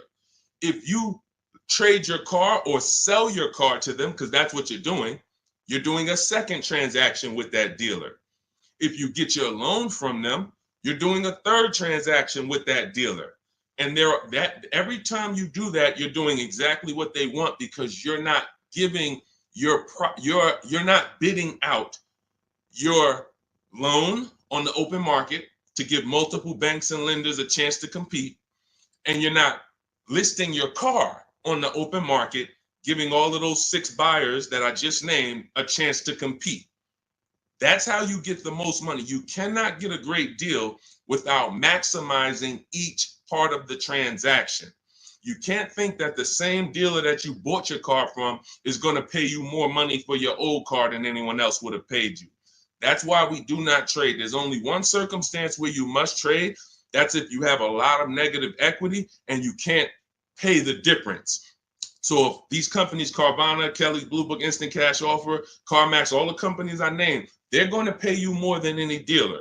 Now, if you have negative equity after you get those offers, then you'll see, all right, the best thing for you to do is to pay the difference. Because if CarMax's offer is 19 and no one else is going to touch that, that's going to be the smallest amount of negative equity that you can have, because you got the highest amount for the car. If you go and trade that in, that dealership might only give you 17, which means whatever negative equity you had over here selling the CarMax, 2,000, 3,000, 5,000, it's going to be more because you're getting less for the car. So but if you can't pay the difference, cover the difference of the negative equity, then do a clean transaction. That's what I recommend. But some people don't have the cash to do that. Then you must trade, which means you go and whatever dealership wins your business, they're going to have to be the ones to trade, because you need them to bring that negative equity over to the new deal. That's why you must stay out of negative equity. You must learn the reasons for negative equity. You must understand what causes negative equity, and then you must stop it. Because some of you, every single transaction you do, you have negative equity.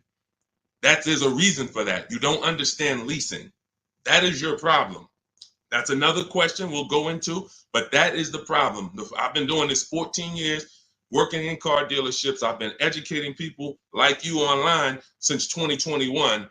We got thousands of students, 10,000 books. So we do this. Negative equity is caused by either a short-term emergency where you switch your cars. Hey, I needed a bigger car. I thought I was going to keep this car forever, 8, 9, 10 years. But, my wife just had triplets. We needed a bigger car. We got to switch it. That's fine if you're going to pay off the car and keep it long-term. But if you're just switching cars, hey, I get a loan, 5-6 year loan, switch the car in 2 years, 3 years, roll the negative equity over. You keep doing that. The reason is you don't understand leasing, and you're in a financial structure that is going to penalize you for these short-term trades, and when you should be learning about getting below market leases. And we talk about that a lot on the stream. So great question. We do not trade. All of this is in my new digital book, Cars from Home, 7 Steps to Saving Time, Money, and Avoiding Dealerships. You can get a copy for 75% off as part of our launch offer in my TikTok bio, in my Instagram bio, in the YouTube comment section, or in the Facebook comment section. But it's only for 30 minutes. Once the 30-minute timer goes to zero, it's $97. And it's worth every penny at $97, but $24 is better. So go there, get your book, come back to the show. All right, see you in a sec. Go ahead, Dolan. Next question. $10,000 upsell. And you know what? Listen, this person grab this question, Dolan, for the next question. She said, I bought a vehicle during the pandemic, $10,000 upsell. I want to tell her about Bonita, but that'll be the next question. Let's get to C. Robinson on Instagram. We're in the midst of trying to lease a car. It's exhausting. Well, you're doing it the way they want you to do it. You're in there begging for discounts. You're in there walking into dealers, hoping you can get a good price. And what you don't understand is that 80% of dealers are overpriced. There's nothing you can do about that. Picture 10 dealerships on a block. 10 dealerships, they're all Nissan dealerships on a block. 8 of them are not going below a certain number. Doesn't matter how much you negotiate, yo, I'm not doing any better than this. And when they look at you and say, hey, Mr. Robinson, this is my best price, they're not lying. That's their best price. That's not their competition's best price. Their competition's best price is totally different. And what you have to learn is when you're looking at car dealerships, it's not like the Apple store. The Apple store, I go get an iPhone here, I could be in Southern California, it's going to be the same price. I can go up to Canada, it's going to be the same price in most cases. This is a convenience aspect. They fooled you into thinking, oh, the Nissan dealer you're at, we're just the closest one, but we're all the same. They're not the same. They compete every single day to see who's going to sell more cars. They report their numbers at the end of the month. They're competitors. They sell cars for different prices. So what you have to now do is bring that competition into your car shopping. You cannot do it going from dealer to dealer. If 8 out of 10 dealers are overpriced, then you need to figure out, how do I talk to all these dealers or communicate with them at one time to where I'm going to be able to get numbers from all of these dealers or whoever has a car, and I'm going to pick the winner. That is what we do. That's why our entire mindset and philosophy is called Cars from Home. There's only 3 reasons we're in a car dealership: to test drive, then we leave; to have our car appraised if we're selling it to a used car manager, then we leave; or to pick up our car because they don't deliver. That's the only 3 reasons. We are not there to talk numbers. We're not there to find out what's the specials of the day. We do all of that from home, online. You have the internet at your disposal. You wouldn't walk into a store to buy a $2,000 TV. Nobody would. No one who wants to get a good price on the TV, you'd be at home looking at all the TVs online and then saying, okay, boom, that's the best one. And you can make that decision in minutes because you have the internet at your disposal. It's the same way with cars. We have the online shopping system that allows you to get 5 offers because you must get 5 offers. I just told you 80% of dealers are overpriced. So that means 4 out of 5 dealers are overpriced. When you walk into Nissan and say, hey, there, can I get a quote on a lease? And they give you $799 a month, you leave saying, man, Nissan's expensive. No, Nissan of Bergen County is expensive. Nissan of Bay Ridge is expensive. You need to understand that that is one dealership. And when you grasp that, you won't be going into dealerships to get prices anymore. You'll be sitting at home like we do, getting prices online so that you can see. When you go to my book page, you'll see dozens of people. We share all. I've helped so many people learn this. I'm so fortunate because once I saw that they were able to do this, it just made me say, let me keep sharing their stories. See, anyone knows, okay, Deshone, you've been selling cars 14 years. You've been doing this since 2006. Obviously, you can get great deals. That's why all I do is share what my people who learn from me get, their deals, because they're all that matters. So you want to get 5 offers, Mr. Robinson. It doesn't matter if you're going to call and do it. Talk to sales managers. If I was calling, I would be calling and talk to salesmen. Now, who does not like talking to car dealerships? Type me in the comments. Stay close to your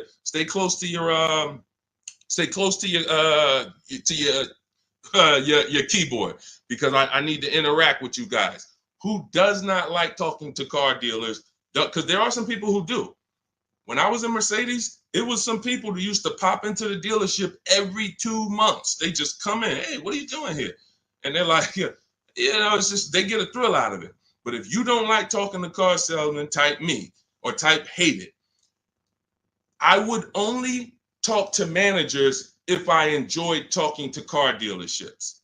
I would only talk to managers if I enjoyed it. I would never be talking to car salesmen about a car deal. I would only talk to managers. That's one way to do it. But it's not as easy as our way. Now, if you're not going to use my book, talk to managers. Talk to managers. You must get 5 offers because then you're going to see how the heck is the same car, same $35,000 car. One dealership's charging me $560, no money down. One dealership's charging me $490, no money down. One dealership is charging me $395, no money down. How are these offers so different? because you're proving to yourself what I'm trying to tell you, which is 8 out of 10 are overpriced. That's their best offer. Charlie, that you've been buying cars from for 17 years, you done sent your kids to him, he might not compete.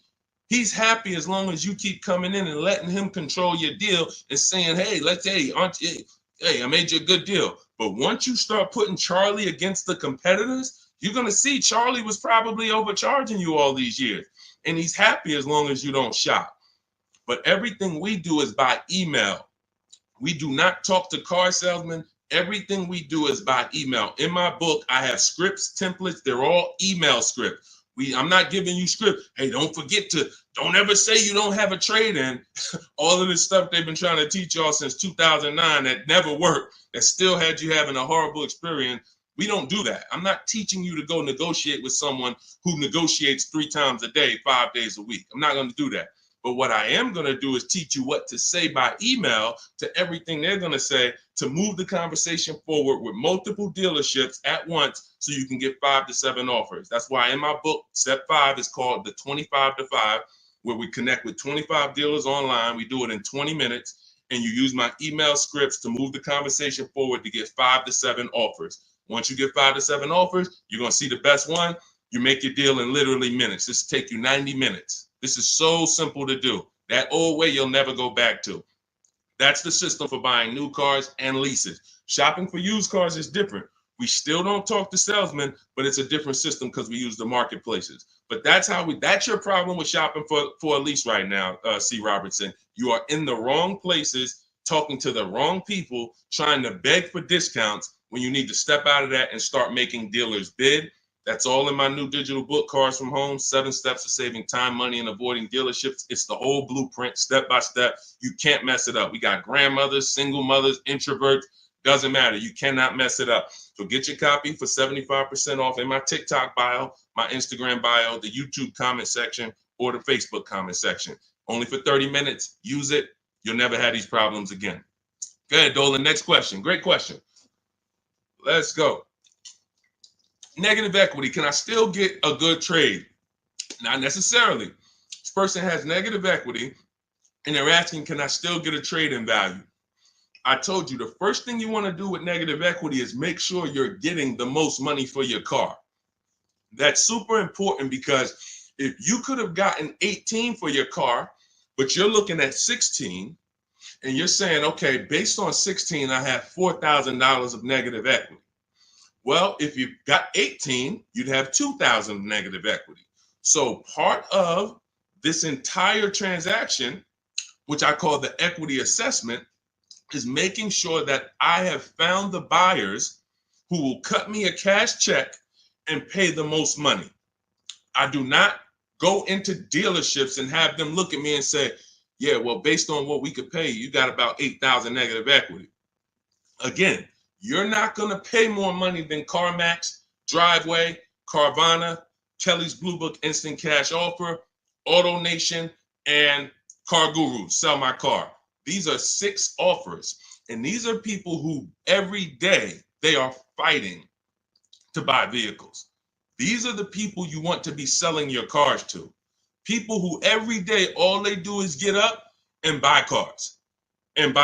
People coming in there, hey, I'm here to pick up my check. They inspect the car, go into the accounting department, cut the check. Thank you, sir. Take off the license plate. Next. This is what they do. They're not trying to sell you a car. They're trying to buy cars. That's why we want to put our car in that market. So that's the first thing.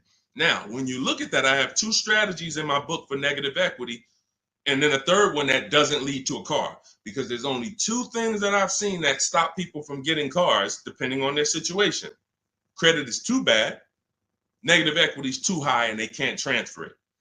We had people, I remember I was at the dealership, I'm at Mercedes, I got people with 800 credit scores not getting a car. They could afford it, can't transfer it. The bank's not going to approve it. They got 10,000 in negative equity. They're trying to roll it over to a $40,000 car, and they're trying to do no money down. So they want to finance the tax. They want to roll in the tax, the fees, and the negative equity. Bank's not doing it. That is how you could not get a car with negative equity. But there's 2 situations where you can. First one is if you can pay that difference. I already mentioned that. You get your 6 offers: Driveway, Carvana, Kelly's Blue Book Instant Cash Offer, CarMax, Carvana, Kelly's Blue Book Instant Cash Offer, Driveway, and Car Gurus and AutoNation Sell My Car. 6 offers. If you can pay the difference, do it, because now you got a clean transaction. Now there's no baggage. I'm going in to shop for my car. Now, you have to time your transactions. In the book, I teach you how to time the transaction. You're not selling the car to them right away because you got to go find your car first. But here's another great thing about these companies. When you find out your car is worth 18, that's my highest bid. Now let me go shop for my new car. I'm going to keep y'all right there. I might not sell my car to y'all for 30 more days or 45 more days, but y'all going to be right there. They're not going to be like, hey, we only want to buy the car today. If you don't sell it to us today, we don't want it. No, they're going to be there in 30 days. Now, the offer might change a little. I always say you run it again every 2 weeks. See if it's changed. You know, car values do drop, but usually by a small amount. But the point is, once you know what your highest offer is, now let me start getting bids for my new car or my lease, or let me start looking at the market for my used car to find my below market used car. Once I find that car, once I find the 20% dealership, remember that if you're locked in on that 80% are overpriced and 20% are the best prices, type 20 in the comments. For the people who understand, oh, Deshone, I keep hearing you say 80% are overpriced. So that means I should be focused on finding the 20, right? Yes, type 20 into the chat. So I know you are locked in on understanding this. So now you're looking for this 20% dealer who's going to sell the used cars at the best prices, who's going to give you the best prices on the leases. I'm not seeing enough 20s come in the chat. Come on, y'all, lock in. Don't be distracted. It's too many things. Don't be reading other people's comments. We got some weirdos that come in every day. They talking about stuff that's unrelated because they're trying to distract you. You need to focus so that you can keep the most money in your bank account. Serious financial conversation we having right now. So now you're shopping for your 20% dealer. Now, perfect. I found my below market used car. I found my below market offer on my lease. Now, as soon as I find that, I'm asking the used car manager there that I'm about to make the deal with, can you look at my car? Can you tell me what my car is worth? Now, we do this online because a dealership, no used car manager worth their weight or worth their title can't put a number on a car without seeing it. They do it all day long. Sit there, look at the auction, put numbers on cars, So we can literally say, hey, can I send you all the information about my car? Can you give me an idea of what you could pay for it? Once we send them the year, make, model, send them pictures, they might say, okay, look, I'll give you about 17 for it. I need to see it. They're always going to say, I need to see it 100%. But you're about to go over the finish line with them. So now what they can pay for the car is what they can pay. You can't look at what CarMax was giving. You can't look at what you were getting through AutoNation, the car buy. You can't do that because, again, this is a dealership who's beat all their competition to sell you a car. That means they're selling you the car at the lowest price. The chances of them being able to beat all the competitors who wanted to buy your car is very, very slim. Very slim, almost impossible. But every now and then you will run into a deal like this. And this just happened with Melissa.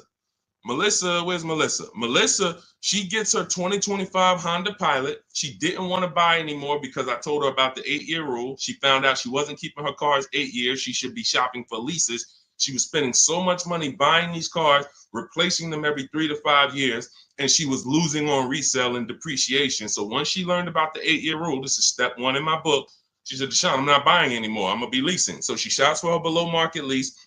She ends up getting a cash check. She gets her highest offer from Carvana for her old 2018. It left her with $12,000 of equity. Now, once she made her deal on the Honda, she asked the used car manager to look at the Kia. He matched the Carvana offer and gave her $12,000. That does happen sometimes. Every now and then, you're buying from a dealer and they can look at that used car and say, you know what, that car is valuable to me. And they will be able to match the offer that you got from the online buyers. But it doesn't happen in most cases. So you usually, but you don't want to get rich. You know, if I knew that I was getting 19 over here and they tried to offer me 14, that's when I'm going to be like, hold on, I might have to go and look at my other offer or my next best offer because it sounds like you're a little too low. But this is what you are. When you're at the mercy of trading, this is what you do. You can look at the market value of what you get and you're like, I know you're giving me nowhere near that. That's why I need y'all not to be trading cars. Get out of negative equity, stay out of negative equity, understand the cause for negative equity. You should be leasing cars, not buying them. The reason you have negative equity is because you buy cars, take out 5-6 year loans, 7, God forbid longer than 6. You're not paying them off. You're replacing the cars before the loans are paid. And this is continuing to keep you in a cycle of burying yourself in negative equity when you could be paying hundreds of dollars less, leasing cars, getting the mileage you need because you pick the mileage on a lease, driving new cars, always under warranty, and paying a whole lot less hassle-free if you just understand leasing. So feel free to ask questions about leases, and we'll go into detail about that. But that's the answer to your question. Everything we're teaching is in my new digital book, Cars from Home, 7 Steps to Saving Time, Money, and Avoiding Dealerships. You can Google it. You want to jump off and go Google that book. It's 5-star rated. Thank you to everybody who's reviewed it, rated it on Goodreads. Part of our welcome offer, you get your copy for 75% off. You won't pay the normal $97 price. It'll be in your inbox in 5 minutes. You'll have everything I teach for below market deals on leases, purchases, new cars, used car, high mileage drivers, understanding leasing, everything in minutes. In my TikTok bio for 30 minutes, Instagram bio, the YouTube comment section, or the Facebook comment section. Get there before 30 minutes is up, because after that, the price goes back up to $97. That's our welcome offer. Go ahead, Dolan. Next question. Shout out to the sharers and shout out to the people running the likes up on TikTok. Y'all know it's a couple people on here that know. I can see the likes just going up. Y'all keep tapping the screen and y'all see those likes run up. We appreciate you. I can't share this. We can't get this message out without you. The people who take the time to share. I see you. Hello from Jennifer. She said just shared the live. Everyone who shares these broadcasts, who tags their friends, we appreciate you. Y'all are the real ones. All right, let's go. Steve Chase. The 5.3, 6.0, 6.2 GM motors with variable valve timing are throwing lifters like crazy. Beware. Okay, well, listen, that's what we would check in our reliability and our longevity checks. See, so he's talking about the engines on these vehicles and the variable valve timing engines. Listen, there are cars that are new cars that have serious problems, especially when you consider what happened in 2020 to 2023, when we had a limited inventory supply, but we had people trying to build cars to get them out to satisfy demand. So you had a lot of cars being built on the fly. But here's the thing. Step 4 of my process, which is shopping, not buying, we're doing a longevity check, a reliability check, and an initial quality check. Any vehicle you're doing, if you're leasing or buying a new car, you need to understand these 3 terms. Initial quality is, what is the data saying about the car the first 3 months? What are the owners saying? Is the technology clunky? Is it hard to use? That's initial quality. First 90 days that the vehicle has been in existence, what is the data saying? Reliability is the first 3 months. What are owners saying the first 3 months about this vehicle? What is the data showing? Not your neighbor. Your neighbor is not the data. Hey, I love this car, Steve. Okay, there's 10,000, 50,000 other people that have this car, and maybe 10% of them don't love this car because there's an issue going. You might have got a good one, they didn't. We need to know what the data says. So reliability is the first 3 years. Longevity is the long term. What are the reports saying about the engines, the transmissions? So how do we check this?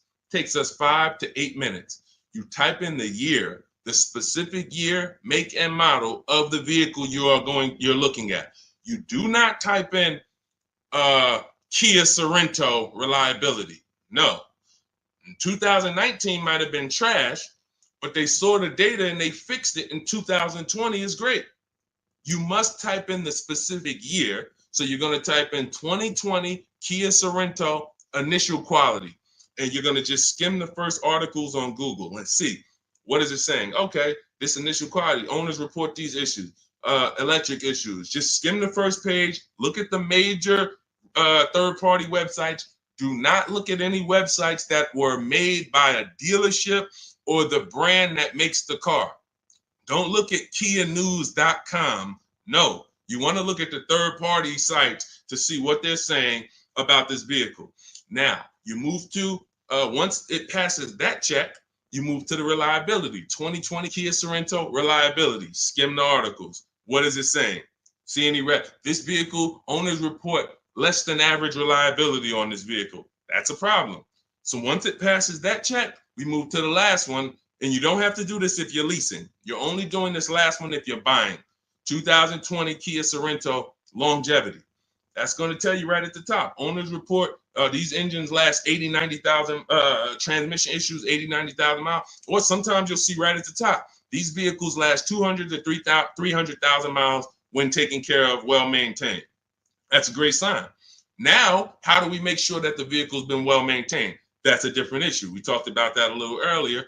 This is how we do it with service records and all of that. But you must check what Steve is talking about is the DNA of the vehicle. That's what I call the DNA of the vehicle. An engine that they made, a transmission that they made, a steering system that they made. It's either good, great, or bad.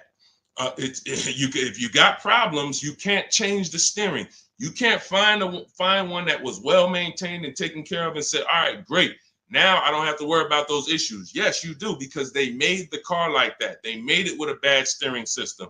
They made it with a bad transmission. So when you do that, this is step 4 in my book, Cars from Home, 7 Steps to Saving Time, Money, and Avoiding Dealership. Step 7 is delivery.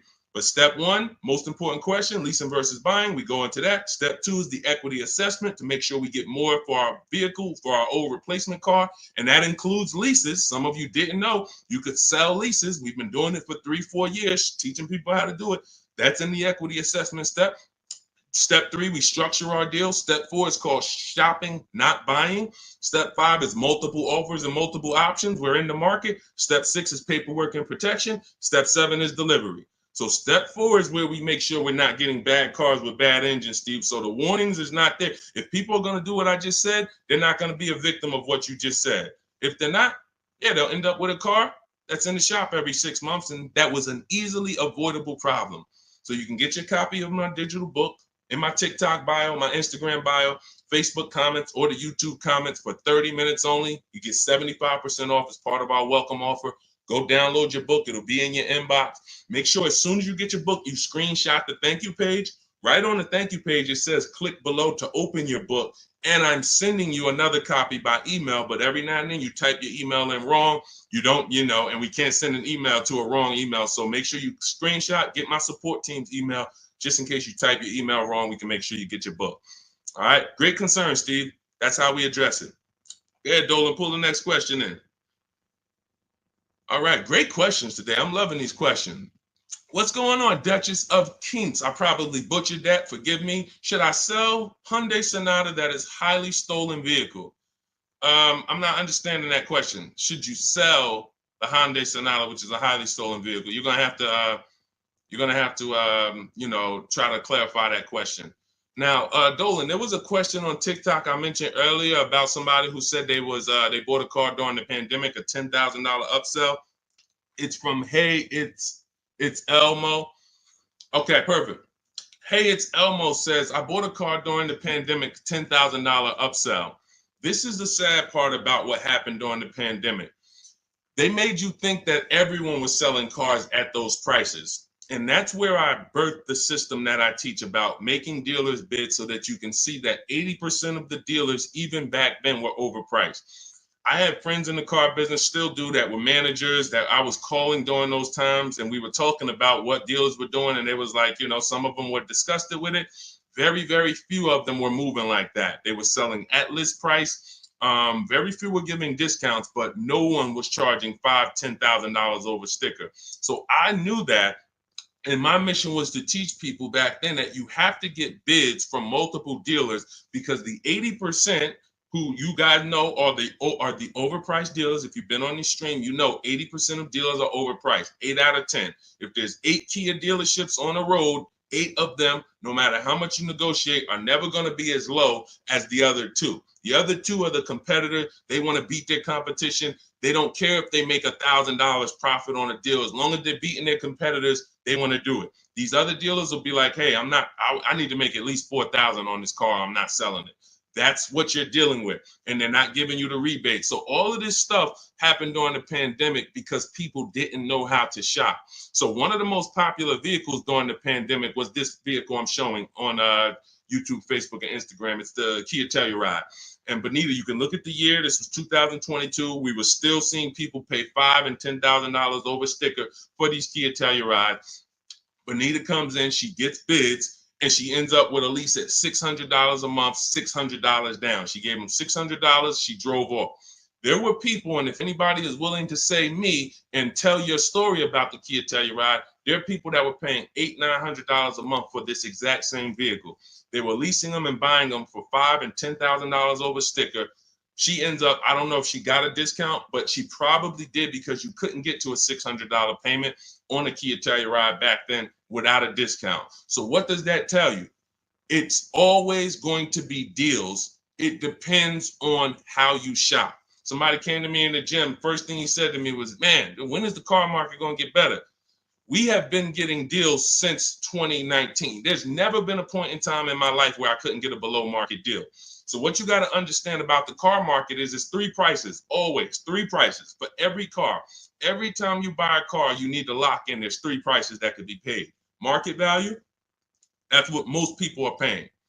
Above market value, that's what some people are paying because they have no idea how to shop. They're easily manipulated. Dealers know how to make them pay more and have them think they won.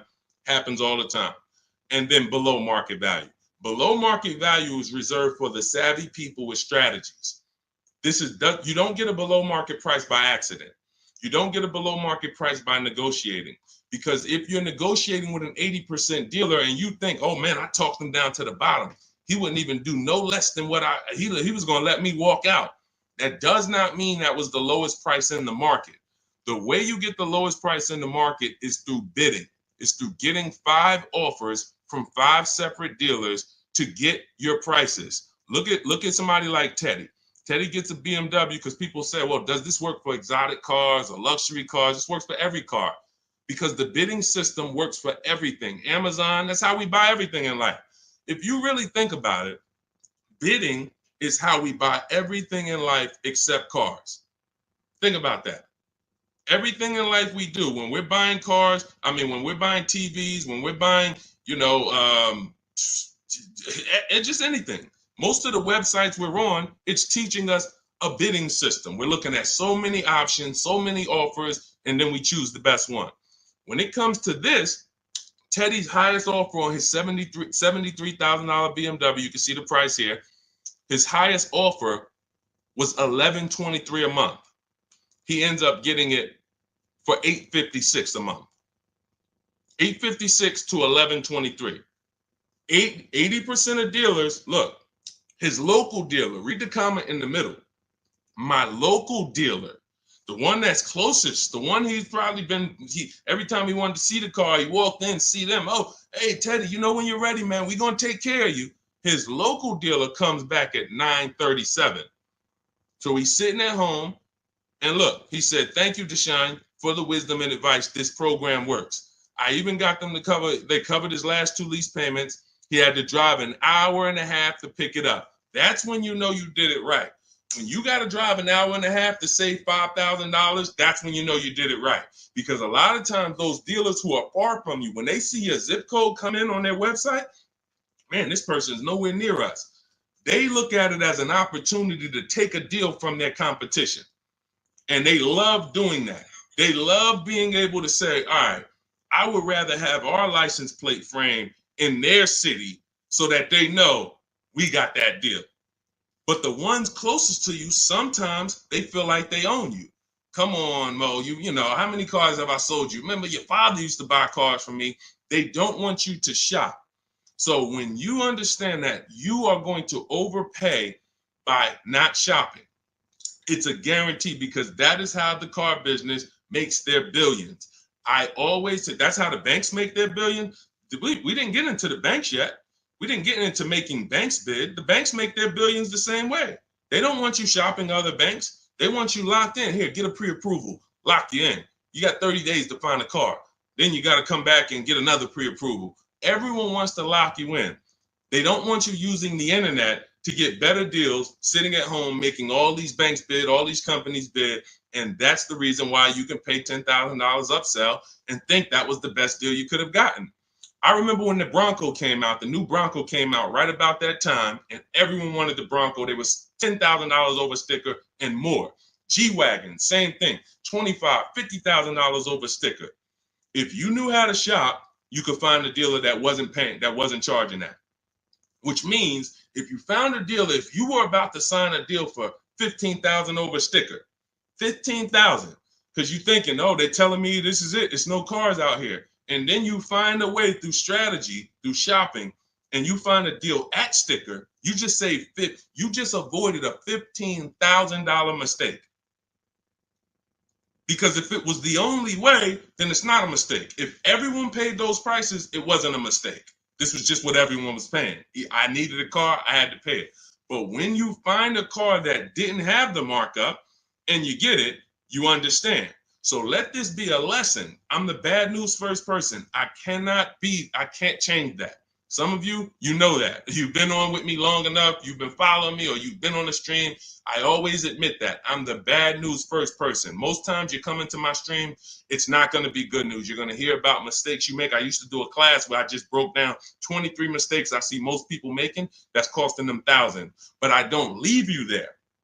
I give you the new way. If I left you there, then it would be like, dang, this is terrible. No, I gotta tell you the mistakes and how much it's cost you not knowing how to shop, how much dealers have made on you to get you to say, oh, let me do something different so that they don't keep making this money on me that I didn't have to give them.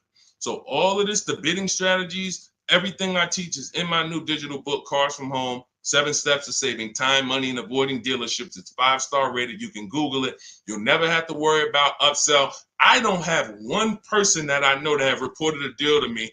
And, I can share these people all day long. You guys know all I do is share people. Eddie, Kimberly, Charles, Sean, huge discount, $20,000 discount. Kimberly, $20,000 discount on her Maserati. Charles, ridiculous deal on her Palisade. Pierre, on his pre-owned Mazda, he gets 20% off the original MSRP on his pre-owned. It was only 1 year old at the time. Zafrina gets a 0.88% lease, $579, $66,000 vehicle. Tiffany, use my book, $44,000 Mazda, ends up getting $6,500 discount from home. All of these people are making these deals from home. Teddy, we already talked about. Look, Jared, use the scripts. Lowest offer $565 a month to $520 a month. 2024 Volkswagen, no money down.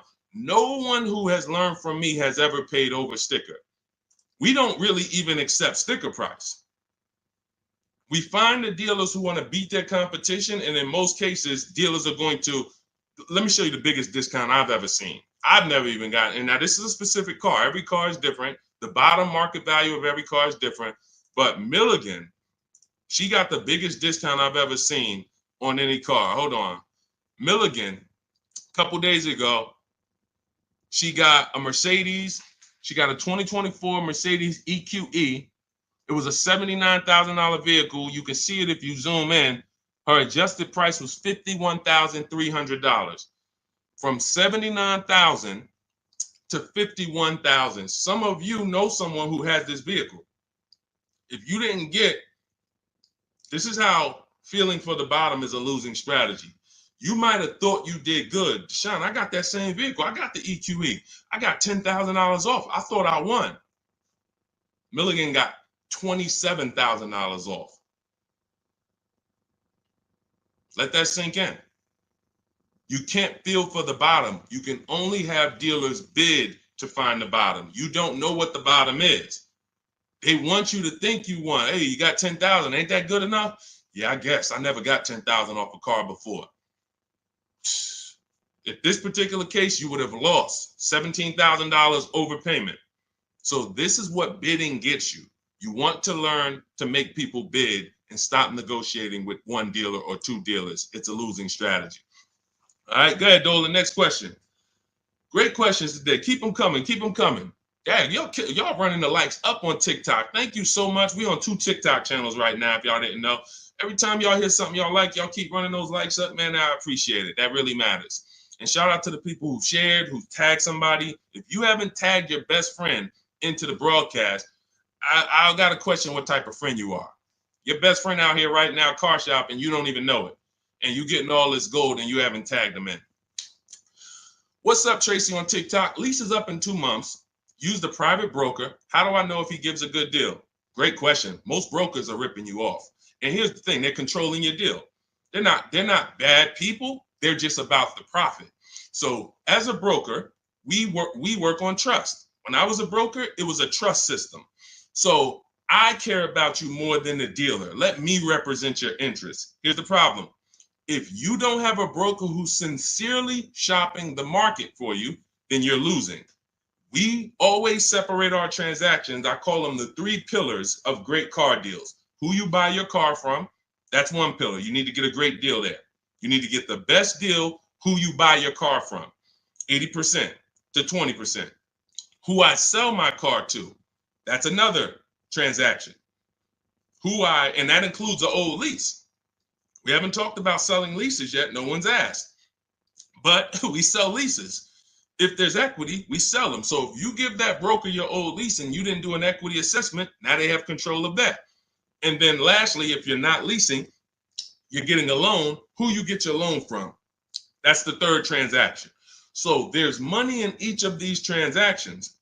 There might be $7,000 with rebates and discounts in the car you're buying. Could be more. You saw Milligan's deal. She got $27,000 off. It was huge rebates that no one knew about. Then you have money in your old car. You might have a couple thousand equity in your lease or equity in your old car. Now you're giving them control of that. And now the car that you're, if you're getting a loan, the interest rate, you're giving them control of that. If you could have got 5.9, but they're giving you 7.9, then there's markups in your interest rate. There could be $2,000, $3,000 in markups there. So you're giving them control of all of this money. So how do we sincerely know if a broker has gotten us a great deal or not? They're giving us a market report. See, in Cars from Home, in my book, you're going to learn to do a market report. Very simple. 25 dealers in my book, step 5, we reach out to 25 dealers online. Takes us 20 minutes for a new car or a lease. I call it the 25 to 5 because we're connecting with 25 dealers online using my email script, and we're going to get 5 offers minimum. 25 to 5.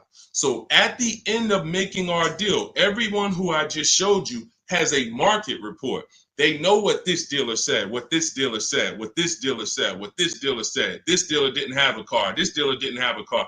This dealer had a car, it was the wrong color. This dealer, then they have these offers so that they know they didn't leave any money on the table. And they do this in 90 minutes. So literally connecting with 20 dealers takes 20 minutes. Using my scripts and all my copy and paste stuff takes 90 minutes to make these deals online. And we know that we didn't overpay. If you're buying your new car, you're looking at all these offers, you guarantee I didn't overpay.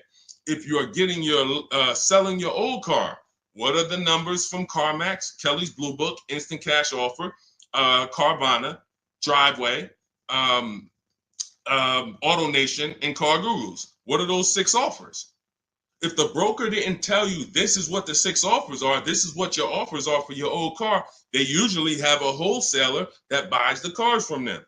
Hey, this person wants to sell a car. Hey, what could you pay me? And then this wholesaler cuts them a check for $1,000, $1,500, $2,000, and then they take the car. They're using their network. They're not taking you to the market. That's the problem with brokers.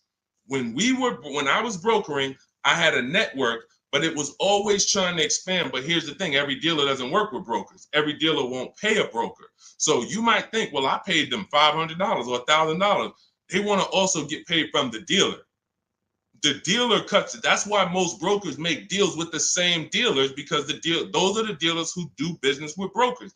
They'll cut them $1,000 check, $2,000 check. If you bring them a heavy customer who gets a G-Wagon, they'll cut them a $4,000 check.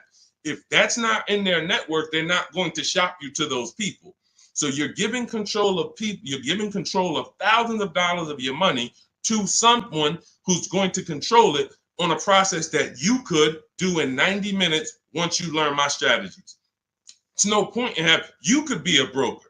Anybody who uses my strategies could literally go to people in their town and say, hey, man, I'm a master at this. Pay me $500, I'll shop for you. This is how I would broker. I would be getting reports. If I was shopping for a used car, using my strategies in my book, the multiple marketplace strategy, you're able to see the low side of the market. I teach you how to assess what are the low side, what's the high side. I teach you how to narrow it down to your top 3 to 5 choices. I teach you how to get the new car price so you know what the real discount is and what the real equipment is. You could give that to a customer. They'll be like, no one's ever done this for me. That was worth every bit of the $500 I paid you, $700 I paid you. But if a broker is not doing that and giving you a transparent spreadsheet of offers, then they just controlled your deal, sold it to their network, and collected the biggest check for you, for themselves. That's how it works. So get your copy of Cars from Home, my new digital book, 7 steps to saving time, money, and avoiding dealerships. Part of our welcome offer. You get it for 75% off. It'll be in your inbox in literally minutes. You can go to my TikTok bio, my Instagram bio, click the website, or my Facebook comments, or my YouTube comments. Click the website to activate your 75% off. Get your book. You'll have all my strategies for below market leases, paying less than everyone for new cars, used cars, how to get quality cars, high mileage drivers. We got a lot of questions that haven't been asked today. High mileage, selling leases, all of this stuff we haven't talked about. That's all in there step by step to make sure you pay less than everyone else and you do it from home without having to negotiate or beg or have down payments or any of the stuff that they want you to think you need. But after you get your book, make sure you screenshot the thank you page because it has my support email on there as my team. In case you type your email wrong, we'll make sure you get your book. We can't send the book to a wrong email. Also, as soon as you get your book, you'll see a link below. It says click below to open your book because you might want to just open it and save it right there to your computer and then come back to the stream.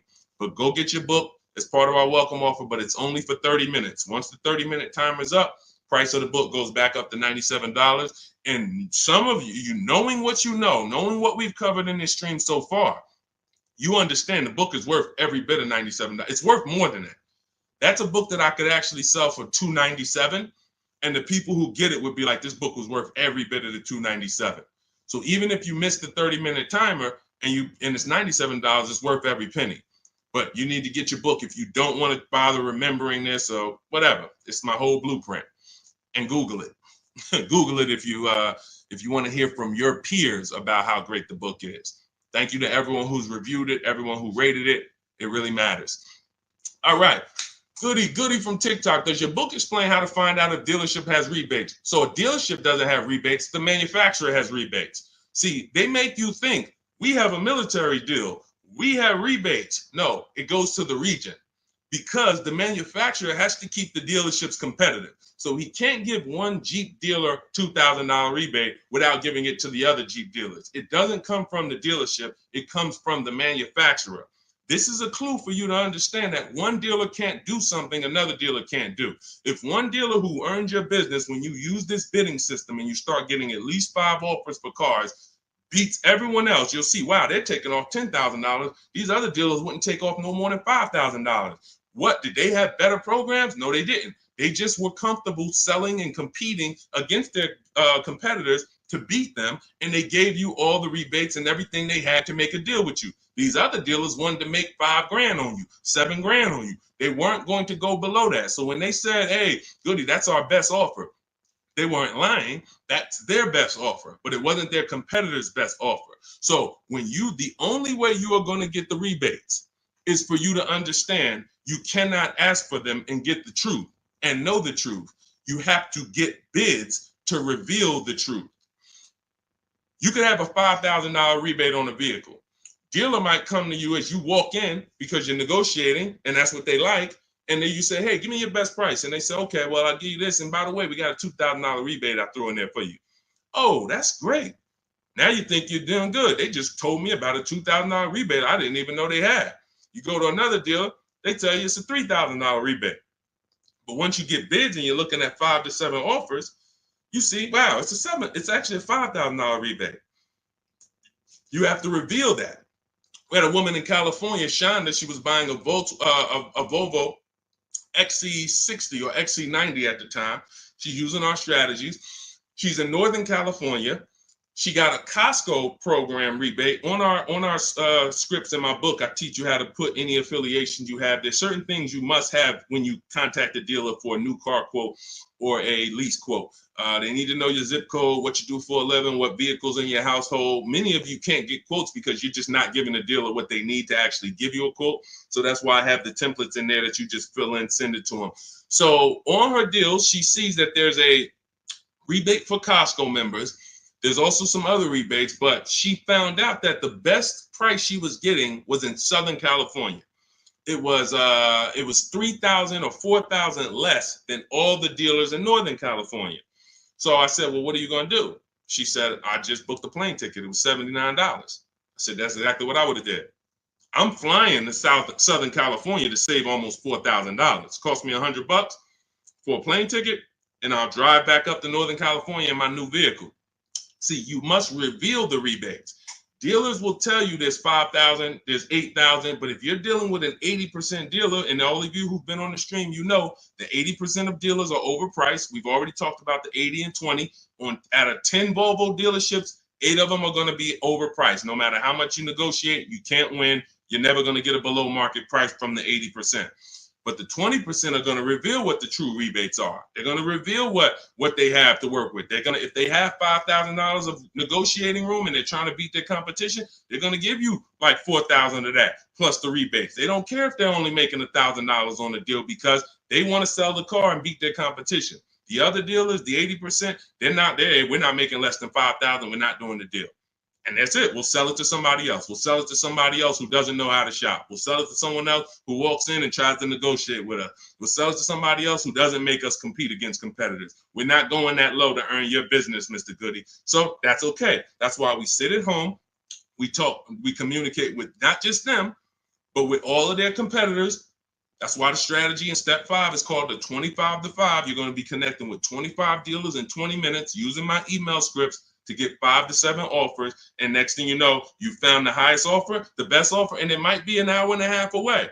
Look at Sean's deal where he saved $20,000 on his F-150 Lightning. Some of you may know someone who has this vehicle. Didn't save 20 grand off of it. Look, he said $73,000 F-150 Lightning. He ends up getting $49.90 discount plus $15,500 in rebates. Now, I go to him and I said, look, because some of you would have been like, wow, that sounds like a good deal. We need to go and take that deal. But here's what I had to ask him. I had to ask him, if you don't know, if you haven't seen the other offers, we don't know for sure this is the best deal. We don't know for sure this is the best deal because what if you could have been Milligan and you could have got $27,000 off? Type dollar signs if you want all the money off. Type all the money if you want all the money. If you would be mad saving 20,000 because you could have saved 27, if that extra 7,000 would make you mad, would bother you, you didn't get that, type all the money. Type dollar signs if you like Deshone. Yeah, I don't care if I'm getting 20. If I could have got 27, I want the 27. So this is how we prevent that.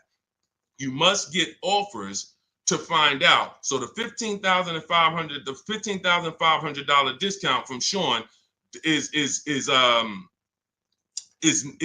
we don't know it's the best offer until we look at the other offers. Now let me find the clip where he explained how he had to go outside his state. Hold on, I got a lot of pictures here. He had to go outside his state to actually get the best offer. Hold on. Here we go, right here. He says, I guess I could have put a little more info on here. Yes, he said, I got about 15 quotes. I couldn't find anything under MSRP. I ended up expanding my search to 150 miles outside my area to find this deal. I'm going to another state to pick this up, which is something I never would have thought before. And I can't see the rest because the comment's blocking it. So he was local minded like you. I'm just going to find the best deal locally. Once he starts using my systems and finding out, wait, I could talk to a dealer that's 200 miles away from me the same way I'm talking to a dealer that's 20 minutes away from me. He expands his search. The dealer who's in the next state over saves him 20 grand total, gives him all the rebates. He drives to the next state to pick it up. That is how you win. What's up, Aways? Good to see you. That is how you win. Local business is dead. That doesn't mean the local dealer won't win the bid, but they must win the bid. Car dealers are not your friends. Hey, you might have been, it's going to be hard for you if you've been inviting your car salesman to the barbecues and they know all your kids and all of that. The whole thing is trust. That's what they're basing it off of. And watch this. If they don't mind competing, you can still come to the barbecues. But I need to make you compete with your competitors, because I need to know if the price you're giving me is truly the best price. And if I've been your customer for 10, 15 years and you sold cars to my family, then every time you see we need a car and you see I'm putting you up against your competitors, you should be like, well, that's Mr. Goody right there. You go out, talk to your general manager, go to him and say, hey, look, I know we don't normally sell a car below this, but this guy, he's shopping different now. He used to just walk in and let us negotiate with him, and we make five grand on him, 4 grand, 3 grand, 8 grand. And now he's making us shop. I don't really want to lose this guy's business because they buy a lot of cars. Can we do something to beat all our competitors? Talk to your general manager and get it done. I go to his barbecues, he's invited me over. I know his kids. But if they get mad at you because they're like, wait, come on, what do you mean you put me through all of this now? Then you understand. You've been making money on me for years, and now you're pissed off because I'm making you compete. That's good. We needed to know that. Thanks a lot, Charlie. Hey, hope you enjoyed the barbecues. You won't be back. All of this is in my digital book, my new book called Cars from Home, 7 Steps to Saving Time, Money, and Avoiding Dealerships. You can get it for 75% off as part of our welcome offer. In my TikTok bio, click the picture of me. My Instagram bio, click the picture of me. You'll see a website there, and then click the button that says 75% off my new book as part of our welcome offer. I have one in the YouTube comments or the Facebook comments, no matter where you're at. Get your book, but it's only for 30 minutes. After that, price goes back up to $97. So $97 is worth it. $24 is even better, and it'll be in your inbox in 5 minutes. You'll have all my strategies for below market leases, below market purchases, below market used cars, leasing versus buying, bank bidding war, making banks and credit unions bid without hurting your credit. Everything will be there for you for $24 if you get there before the 30 minutes is up. Go ahead, Dolan. Great show. I'm loving the questions today. If you're getting value out of what we're doing so far, I want you to type value in the comment section. If you are getting value out of what we're doing, shout out to the people that's locked in. Shout out to the people that are locked in. I want you to type value, value, value, value, value, value, value, value, value. I see. This is all we do. I told you from the moment we started the stream, we don't play around here. We don't hold back. All we do is, all I want you doing is emailing me and writing me with your car deals. I want to be pulling your deals into the stream, just like I'm showing Rosalie, just like I'm showing Jen, just like I'm showing Ansley, just like I'm showing Vincent, just like I'm showing, look, Tasha. I want to be pulling your deals into the stream. And that's all I care about. Everyone knows I can get below market deals. There's nobody on this stream that would be like, hey, Deshone, man, you've been in the car business since 2006. Absolutely. But your deals is what proved the system worked. Once I saw people doing this in 2021, it proved to me that the system works. Now let's just have more people use the system. All right, let's go. We don't talk, T. I don't talk. There's no way. In fact, you said, how can we talk? Hit the Shop with Deshone button. In my bio is a button that says Shop with Deshone. If you qualify for us to do this together, then we can talk. But unfortunately, we got blessed, thank God. We got 2.3 million followers. Everyone wants to buy a car. If I was talking to people, I'd be talking to people all day and we'd be getting things done slow.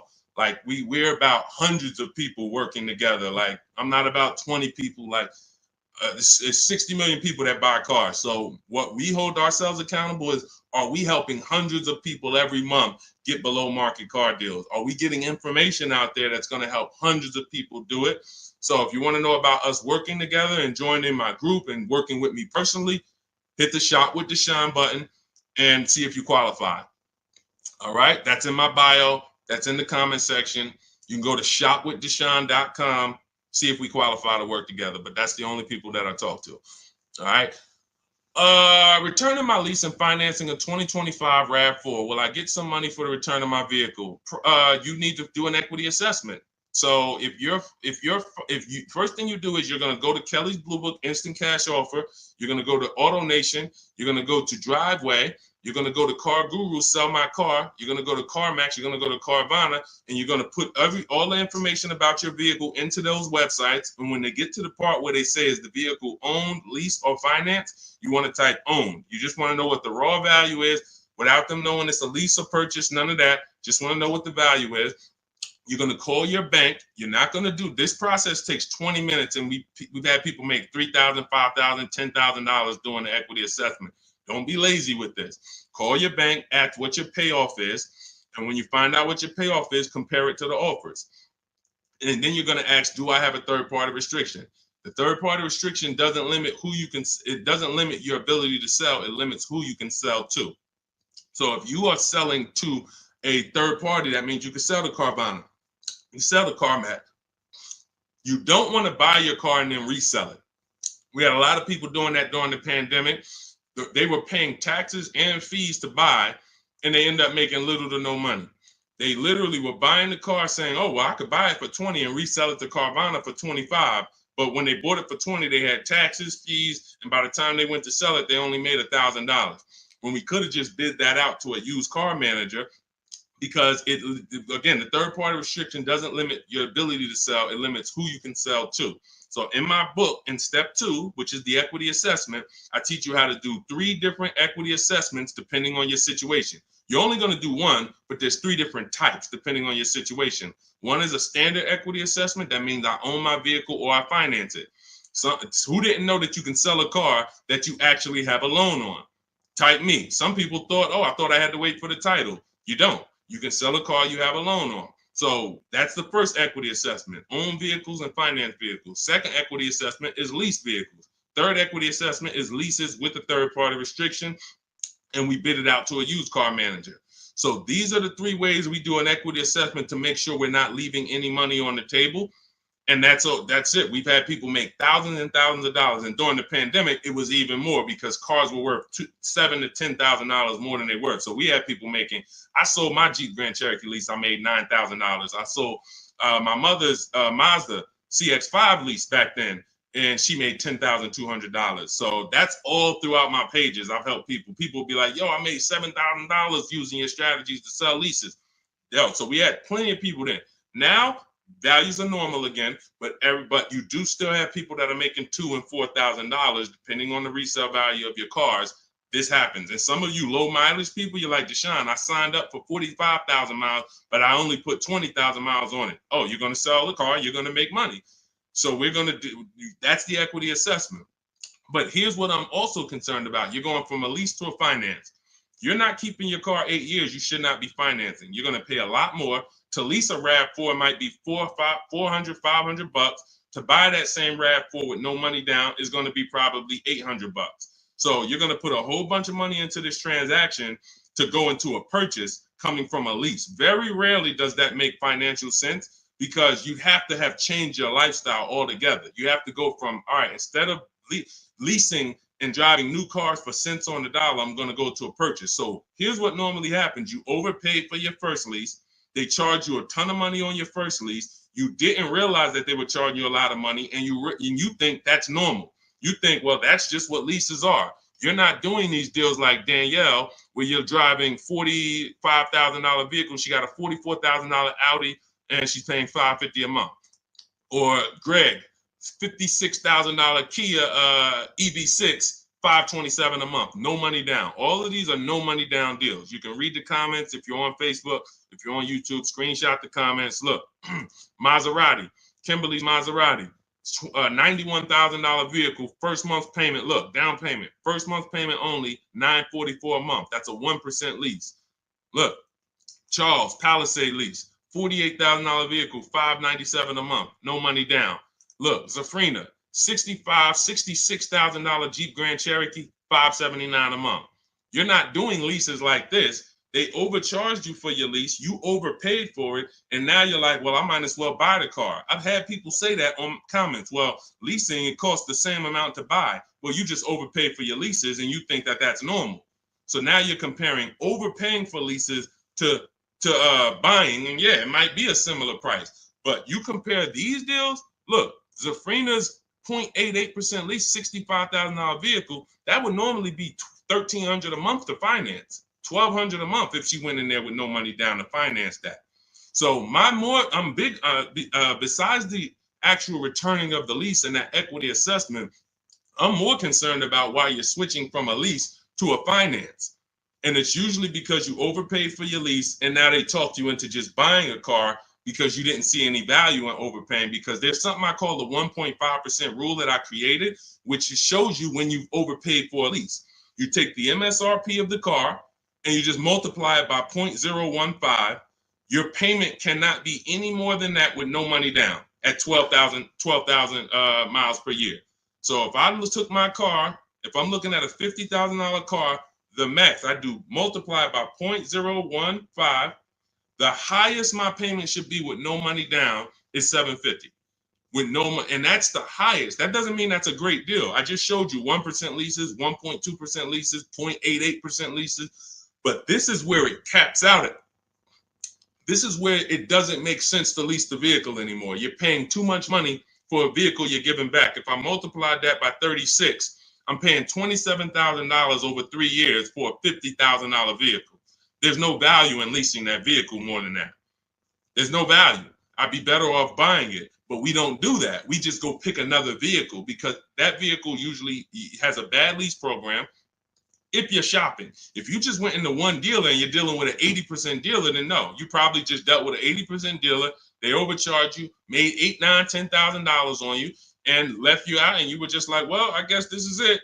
No, they made a ton of money on you, but that's why you need to learn how to get below market leases. You'll never hear me say you should be leasing cars if you're not keeping your cars 8 years. You'll hear me say, if you're not keeping your cars 8 years, you should be shopping for a below market lease. A below market lease. 1%, 1.2%, no more than 1.5%, getting bids so that you can get all the discounts and all the rebates, and so that you don't end up in an overpriced lease. Below market is all that matters. All of these deals I just showed y'all, if you type them into Google and you saw what the advertisement is for those same cars that we just went over in the last 3 minutes, you would be like, those deals, none of those deals, Danielle, Kimberly, or Maserati, none of them are even nowhere close to what they're advertising those cars for. That's how you know they're below market leases. All right. All of this is in my new digital book, Cars from Home. You get your copy for 75% off. That means you'll get it for $24 if you get there before the 30-minute timer is up. It's part of our welcome offer. It's called Cars from Home, 7 Steps to Saving Time, Money, and Avoiding Dealerships. It's a digital book. It'll be in your inbox in 3 minutes. You can get it in my TikTok bio, in my Instagram bio, in the Facebook comments, or in the YouTube comments for the next 30 minutes. Make sure as soon as you get your book, you screenshot the thank you page. And on that thank you page is the link to open the book. So you can literally open it, start using all of these strategies for the rest of your life. And every time something changes in the market, I update the book. Vroom used to be in the book. Some of you know Vroom went out of business. I went right into the master file, took Vroom out, updated it. If I update a script, I go right into the scripts, update the master file. You open the book. Every time you open that link, it's a new copy of the book. So that's the things I couldn't do with a physical book. Things change. We use online systems. New websites come into the business. Websites go out of business. We need to make sure it's flexible. Every time something happens, we update it. Boom, and you got the latest and greatest strategies. Beautiful. Grab your book, 75% off before the 30-minute timer hits 0. All right, y'all. Listen, we did a lot. I have bad credit strategies in there, Lady Forever. Or no, in your case, you have fair credit. So I like to see you get your credit up to like 660, 670. Same thing with a house.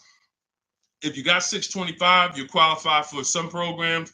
But if you get yourself to a 660, 670, you qualify for better programs. So I like to say with cars, get yourself out of that manipulation zone. That manipulation zone is really the mid-6s.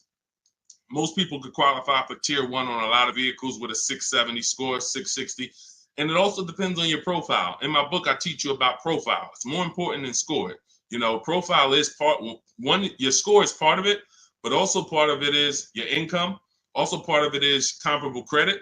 Do you have any car loans that you've paid on time? If you've paid your car loan on time for the last 2 years, It's much easier to get approved for the next car, because a lot of banks will look at you and see, all right, I see you had some trouble with the credit card, but you've never missed a car payment. Those people, that weighs, that matters.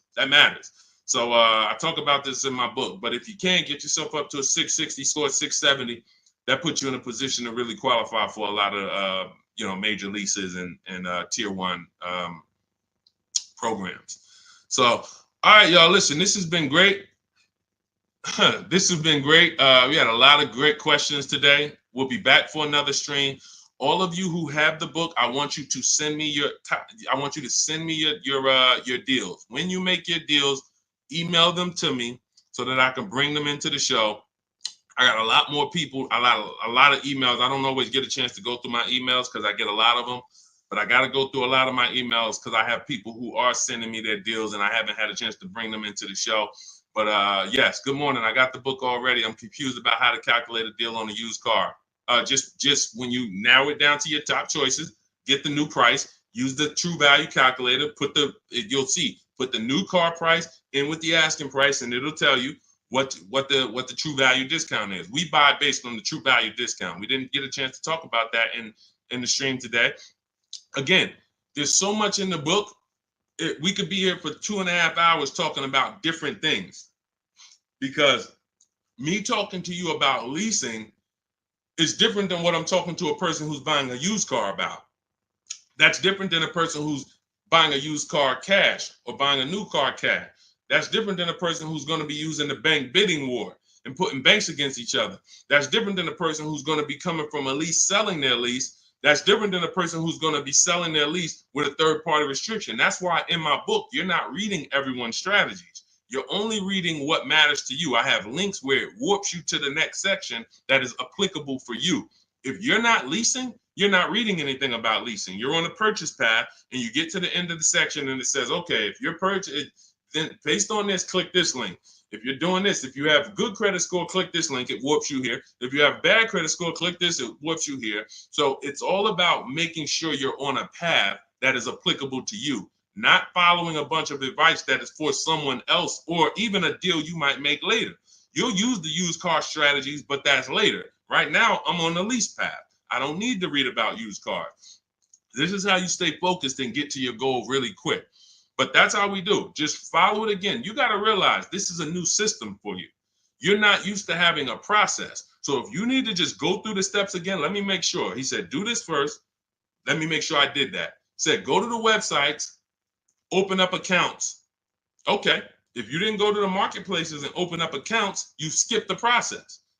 You can't just open the websites and then don't set up your accounts, because now every time you come back to the marketplaces to shop for your used cars, you don't have any alerts. You don't have any new inventory alerts. You're not getting alerts of the new inventory. He says, set up a shopping email so I don't mix it with my personal email. If you go and you're getting offers in your personal email and you're like, Deshone, it's hard for me to get to these offers. Yeah, that's because you got your work email, you got your internet stuff, you got your sites that you've been visiting, you got your newsletters you're a part of, and now you're trying to communicate with 25 dealers in that same email thread. It's never going to work. That's why I set up a shopping email. I say set up a Google Voice. We don't just have dealers calling our phone, so we don't have to talk to dealers. We don't have to, yo, Deshone, how can I stop these dealers from blowing up my phone? You skipped the step. You didn't set up the shopping phone number for free that I told you to set up. Put on do not disturb so no one can even talk to you. These are all steps that you need to review. But here's the beautiful thing. Once you get this, it's the muscle memory. See, I could do this in 90 minutes, 60 minutes sometimes, because I've done this hundreds of times for other people, myself, and I wrote the blueprint. Once you get to the point where you're like, wait, I'm going to trust this process and stop trying to come with my own ideas. If he says do this, I'm doing it. He says go to this website, type this in, I'm typing it in. Then I go to the next step. So typically the people who do the best, the quickest, it's very easy for you to follow directions. But some people, that's not your learning style. It's harder. But you'll eventually trust the process. It's going to take you longer. But it's not the process, it's you. If you came to McDonald's and they told you, hey, all right, flip the burgers. When you hear the buzzer go off, flip the burgers. As soon as you hear it, you sprinkle a little seasoning on them. You do 2 drops of seasoning. Shake. And then you hear the buzzer go off on the fries. That's when you pick it up and then you dump them in. and then you sprinkle five salt. Shit. See, it's a system. They're not giving you an option. My system is the same way. It's very rigid. There is no add your own stuff to it. Deshone, I was on the websites. I was looking at some of the lease offers. Man, they look bad. Where in the book did I tell you to go to websites? Oh, no, you didn't. Why'd you do it then? You're mixing your own stuff. So again, the people who have an easy time following direction, military people usually, a lot of military people come in and they get right to it. They're like, Deshone, like I had one girl tell me, she's like, I'm in the military. So as soon as I saw the directions, I'm just trained to follow. That's how I got to it quick. But some of you, it's going to take you a little while because you're an overthinker. That's okay. You'll realize once you get the deal done, you'll be like, man, I could have did this in 2 hours. It took me 5 hours because I just was overthinking. I'm doing stuff that he ain't say do. And that's the beautiful part. Because next time you get a car, you'll think less. You'll be like, all right, let me trust this system now. Third time you get a car, you're a master. Now it's like, all right, boom, boom, boom, boom, boom. That's the process. So get on the train. Get your copy of Cars from Home, 7 Steps to Saving Time, Money, and Avoiding Dealerships. It's a digital book, so it'll be in your inbox in 3 minutes. You can start using these strategies for the rest of your life, sharing them with your families, shopping empowered, making dealers and banks bid. You're no longer begging for deals. You're no longer spending an hour in a dealership. My God, I've gotten so many cars. I've never spent an hour in a dealership. Since 2015, I have not spent 1 hour in a car dealership to get a car, not one. And I show you my car deals, I talk about them, I pay less than everyone. Unless you were using my strategies, then we'll probably pay the same amount. But as far as the cars I get, every lease I've gotten, ridiculous. 1% leases, never had to be in a car dealership. So you could say goodbye to Deshone, I never got to spend more than an hour you never spend more than 30 minutes in a car dealership again. That's just what we do. That's just, the system proves it. So go read the book. Go get your copy, 75% off in my TikTok bio, my Instagram bio, the Facebook comment, or the YouTube comments. Click the link and then click the button that says 75% off. Welcome offer. Make sure you get there before the 30 minutes is up. All right, we'll be back. We will be back to talk more. But everyone who got the book, I will see you in the book because you'll be linking the videos with me. You'll see I got a bunch of surprises in there. So go get your book, and I'll see you all on the next stream. God bless you.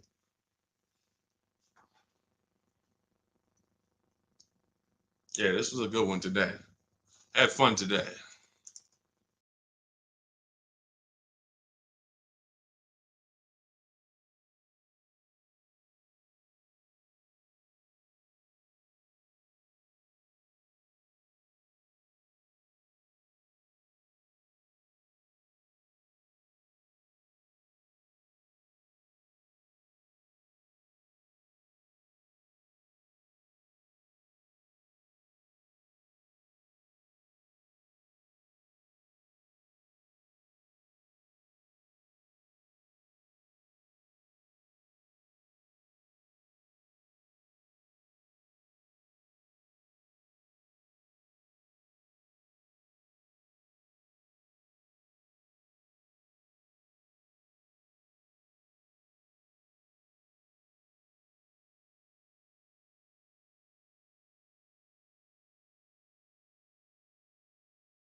Shout out to everybody who's here.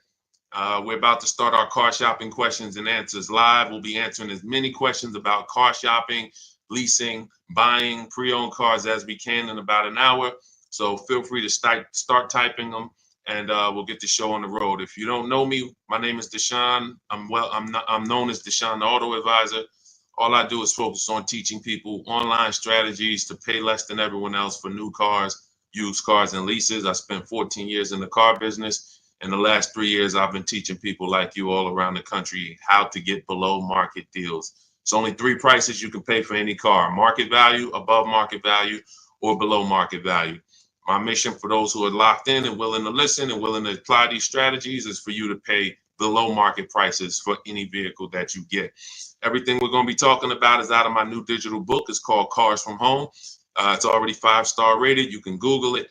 It's called Cars from Home, 7 Steps to Saving Time, Money, and Avoiding Dealerships. And you can get yours for 75% off as part of our welcome offer. You can get it in my TikTok bio, in my Instagram bio, or in the YouTube comments or the Facebook comments. If you go into my bio, just click the picture of me. Go grab your book for 75% off. You won't pay the normal price, and you'll have it in your inbox in the next 2-3 minutes. But make sure when you get your book, you screenshot the thank you page so you can have my support team's email as well, just in case you type your email wrong. But that's our welcome offer to you, 75% off Cars from Home, if you want the entire blueprint of everything we're going to be talking about.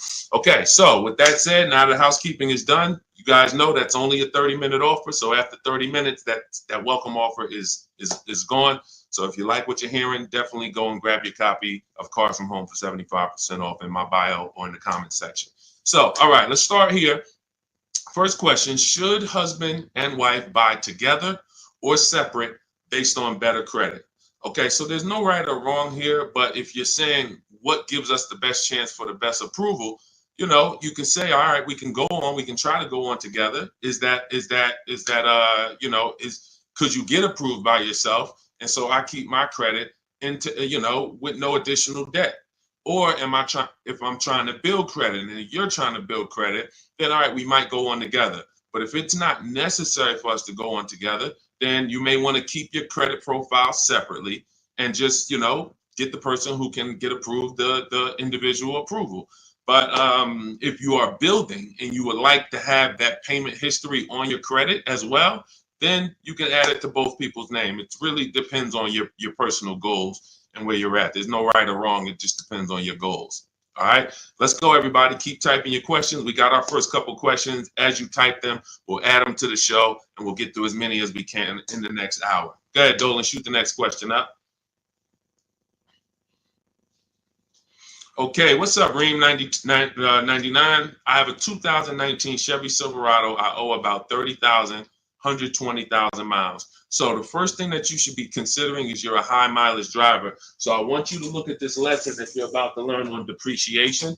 All right, here's what everyone buying or leasing or considering acquiring a depreciating asset like a car needs to understand. This is what I call the depreciation curve. This is also what I call the unseen expense. So you'll hear a lot of people who come to our streams refer to the unseen expense, which is depreciation. So if you buy a vehicle today, and stay by your keyboard so you can dialogue as I ask you these questions. That's how you're going to get the most out of this video. As if you buy a car today for 40,000, let's say I left it outside your house. Somebody gave you a $40,000 car. You don't have to pay for it, but you don't need it. And you say, look, I don't need it. I can't drive it. You can leave it there, but it's just going to sit there for a year because I can't use it.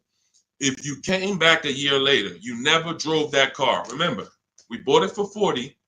If you come back a year later, never drove it 1 mile, is it still worth 40? Yes or no? Let's go. Type into the chat fast so we can get this, so we can keep the show high speed. Everybody who's dialoguing, I appreciate you. You usually get a lot out of these because your dialogue. So thank you. No, Gary. No to pull up. No. Okay. All right. Perfect. So we understand. Now, if you came back to that car a year later, you never drove it, and it's worth, let's say 35, 34, whatever it is, you bought it for 40, it lost value. See, because it doesn't matter whether you bought it and didn't drive it, or you leased it, or you owned it. See, when you start understanding depreciation like we're going over, now you can properly assess whether you should lease or buy a car and how you are going to beat depreciation. Because the entire goal for leasing versus buying is which one of these strategies, if I get a below market deal, allows me to beat depreciation based on my lifestyle. So so a high mileage driver, your depreciation ring looks entirely different from a normal driver. So where one driver might be 40,000, they come back a year later, their car's worth, 36, 34. If they didn't drive it, if they put average miles on it, maybe it's worth 32. They're losing money based on their mileage. You might put 30,000 on that car in 1 year. So your depreciation looks like this now. It doesn't look like this. Your car goes from being worth 40 1 year to literally it could be worth 26 the next year because you put 30,000 miles on it. So you have to take into account depreciation differently than a normal person. Everyone has to take it into account, but you have to, any high mileage drivers on here, if you drive more than 18,000 miles, I want you to type HM into the chat for high mileage. This is specifically how you need to be looking at depreciation so that you don't keep flipping out of cars and then coming back with huge amounts of negative equity because you're structuring your deals like you're not a high mileage driver and you're killing your values. High mileage drivers used to come into the dealership with, cars that were 5 years old, got 180,000 miles on them, and they still have big loans left. They still have loans that show they got a loan like a normal driver, 5-year loan, 6-year loan. This is what normal drivers can get based on their ownership. High mileage drivers, you cannot do that because all you're doing is pushing your losses to the back end. You might have a lower payment of $150 less, but what's going to happen is when you go to replace this car in 5 years, 6 years, if it still has a loan, now you're dealing with huge amounts of negative equity that you have to now roll over to your next vehicle or put 10, 15, 20 grand down so that you don't have that going to your next vehicle. So the smarter thing for you to do, Reem, is to figure out right up front, how many years are you keeping your next car? And if you're keeping your next car, like if you give you an example, let's go deeper. If you had kept this same Chevy Silverado for another 5 years, it wouldn't matter. Instead of it having 120,000 miles on it, you'd have probably 220,000 miles on it. The truck could go that long. If you got a good one, a quality one, then you should be able to put that money. You should be able to get that time out of that truck. But because you're a short-term owner, you're considering a short-term replacement. Now you have to take into account leasing. Does it make more sense for me to get a below market lease on these vehicles, pay less, build in my mileage so that I can avoid depreciation? Because if you're buying these vehicles and then you're destroying the value and you're replacing them in 5 years, you're not getting all of that money that you put in that car back out of it. You could have put much less money into it and still driven the truck. So the whole goal is getting out of this stuck in the middle and thinking 5 years, 6 years is a long time to have a vehicle. It's not. You're still in short term because you're still in the big depreciation phase. See, once you get to about 8 years, that depreciation is going to start looking like this. So your truck this year is going to be worth about the same next year. It's not depreciating like this anymore, losing thousands and thousands every year. That's where you want to get to if you're buying. If you're not keeping the vehicle that long, you should not be buying, because all you're doing is riding the depreciation slide all the way down, and then you go and get another vehicle, ride it down again. Get another vehicle, ride it down again. You're never getting to the point where you could benefit like a long-term owner and stop losing value every single time. And if you're not keeping your vehicles 8 years, my rule is you lease. You shop for a below-market lease. Now, we could go a little deeper on that. If somebody has a follow-up question, this is about business. I assume you're making money from that truck. So if you're making money from that truck, then you should be structuring your deal and your finances in a way that gets you the short-term wins and doesn't push the losses to the back like a negative equity. Like I said, you got a $400 payment, but every time you replace the vehicle, you got 15 grand negative equity. Smarter thing to do would be to have a shorter loan, higher payment slightly, but then when you go replace the car's paid off. Now, instead of having negative equity, you might have something that's worth 5 grand, 8 grand that you could use as an asset. So that's what it's about. All right. When it comes to these understanding this is all in my digital book. You have to understand depreciation is step one. Cue up the next question, Dolan. Depreciation is next step one. When you go into a car transaction, your first question is to decide how I'm going to beat depreciation, through a below market lease or through a below market purchase. But if you do a below market purchase, which means you pay less than everyone else paid, but you should have leased, then you paid too much. There's no one on here, myself included, who can get a below market purchase and then replace that car in 3, 4, 5 years and have it be less money than we would have spent on a below market lease. A purchase is always much more, even with a great deal, than a lease would be with a below market lease. So this is what we deal with up front. Leasing versus buying is the first step in my book, the most important question. That's the foundation of our deals. Nothing more important than that. All right, go ahead, Dolan. All right, come on, keep typing the questions. I know we got a lot. We'll try to get through as many as we can in an hour. Okay, BMW X7, new or used. Okay, so if you're purchasing, which means you're a long-term person, you're going to beat depreciation through long-term ownership. Whenever you're purchasing, your goal is to beat depreciation through long-term ownership. So how many people have a vehicle? If you have a vehicle that you've had in your driveway for at least 8 years, I want you to type the number of years into the chat. Type the number of years into the comments if you had a vehicle more than 8 years, 10 years, type it in, 11 years, 13 years, 8 years, only if it's more than 8. I want to show you how you should be looking at purchasing and what your goal should be. What your goal should be when you buy. Okay, so I see somebody TikTok 15 years. I see, okay, brother, I see 11 years. Okay, anyone who has a car, if you have a vehicle in your driveway right now that you have had, William Smith, 12 years. Okay, if you've had it more than 8 years, type the number of years into the chat so that you can understand what we're about to break down here. Because you're asking Chuck T, new or used. This is totally based on budget. But after you decide what your goal is, which is a long-term purchase. All right, 9 years. I see you, Liz. All right, so when you look at keeping a vehicle as long as the people who just shouted out how many years they've kept it, this is what their depreciation looks like now.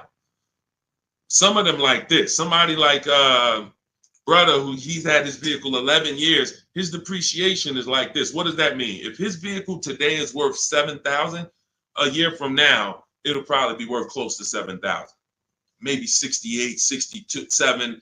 He's losing a very small amount through depreciation. He's beat depreciation.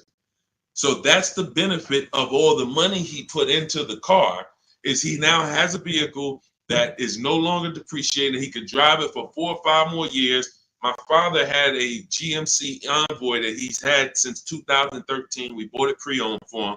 He's had it since then, paid it off 5, 6 years ago, and he's had that vehicle. It's been worth about $5,000 for the last 2 years, and he's going to sell it for close to that. So that's when you beat depreciation. Now, when you are not buying to keep that long, you are on the depreciation sliding board, which means you're going to lose thousands of dollars in value. So as long as you have decided I'm going for long term, which I call the 8-year rule, at least 8 years, I'm going to keep this vehicle so I can beat the depreciation, pay it off, and then I'll consider replacing it or keeping it longer. But it's going to be at least 8, or I should be shopping for a below market lease so I don't tie up money in this vehicle this long. So now you've decided I'm a long-term person, I'm purchasing new or pre-owned, strictly based on budget. Can we afford both? If we can afford both, then I have in step 3 in my book, and step 4, which is shopping, not buying. This is when I'm helping you make this decision of new versus pre-owned. Which value system are you operating with? Some people, if they know they're only getting a replacement vehicle every 8 to 10 years, they're going to go and get a new one because they're like, listen, I only do this once a decade. I want to make sure I have the latest and greatest. I could afford it, no problem. Some people, they say, you know, even though I could afford the new one, I want to go pre-owned. Let me try to knock 20%, 30% off my investment so I have even less money invested in the car. One person wants the latest and greatest. One person wants more value with a discount off of it, and they don't need the absolute latest. So that's the balance between new versus used. Can I get everything I need and want in a new car for my budget? Can I afford to get everything I need and want in a new car, BMW X7, for my budget? If yes, then you can go new.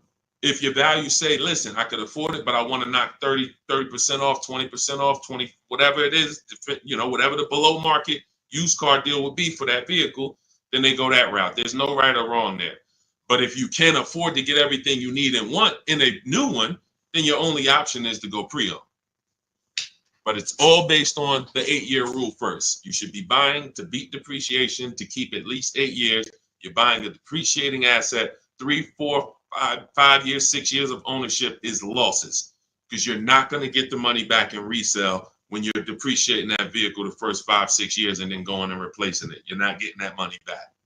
You would have been much better off getting a below market lease. Give you an example. Let's take a vehicle that's close, relatively close, price wise to that X7. Look at Teddy's, BMW. He has an electric BMW, so he got a bigger discount because there's rebates that he got. There's rebates that wouldn't be applicable on the X7, but it's a $73,000 vehicle.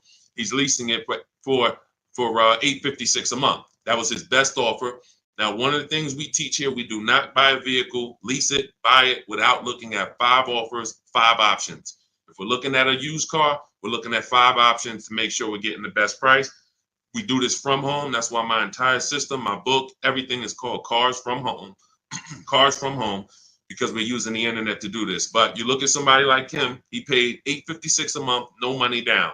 On a $73,000 vehicle, some of you know every $5,000 would be how much? I know I got some new people on the stream, but I'm talking to the people who you've been tapped in. I may have a couple people who know every $5,000 when you're looking at a car is about how much per month. And you use this so that you never get scammed. When you know this, no one can throw, you need to know a basis of what a car should cost. And I'm gonna tell you why in 1 minute. Thank you, Anthony. Yes, $100. Great job. Anthony Perry knows $100.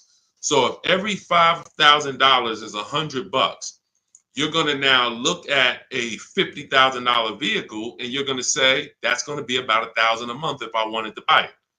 That doesn't take into account, okay, I might get a $10,000 discount. We're just talking about strictly looking at the base price, total price of the vehicle, asking price. Every $5,000 is about $100 per month on a 5-year loan. So you're looking at a $50,000 vehicle, that's about $1,000 a month. You're looking at a $73,000 BMW like Teddy was, that's roughly about $1,500, close to $1,500 a month on a 5-year loan. No money down. That's how we shop. No money down. We're just doing apples to apples. We may put money down later, but we need to know base numbers. This is base numbers. So look at Teddy. He's paying $856. You're never, if he was buying this vehicle, it would be $1,400, $1,500. That's why I say when you ask about purchasing, it's important for me to reiterate to you that if you should be shopping for below market leases, but you're shopping for purchases, it doesn't matter how great of a deal I teach you to get. You can use the Cars from Home strategies in my book, the bidding strategies, to get the best offers on your purchase, new cars, used cars.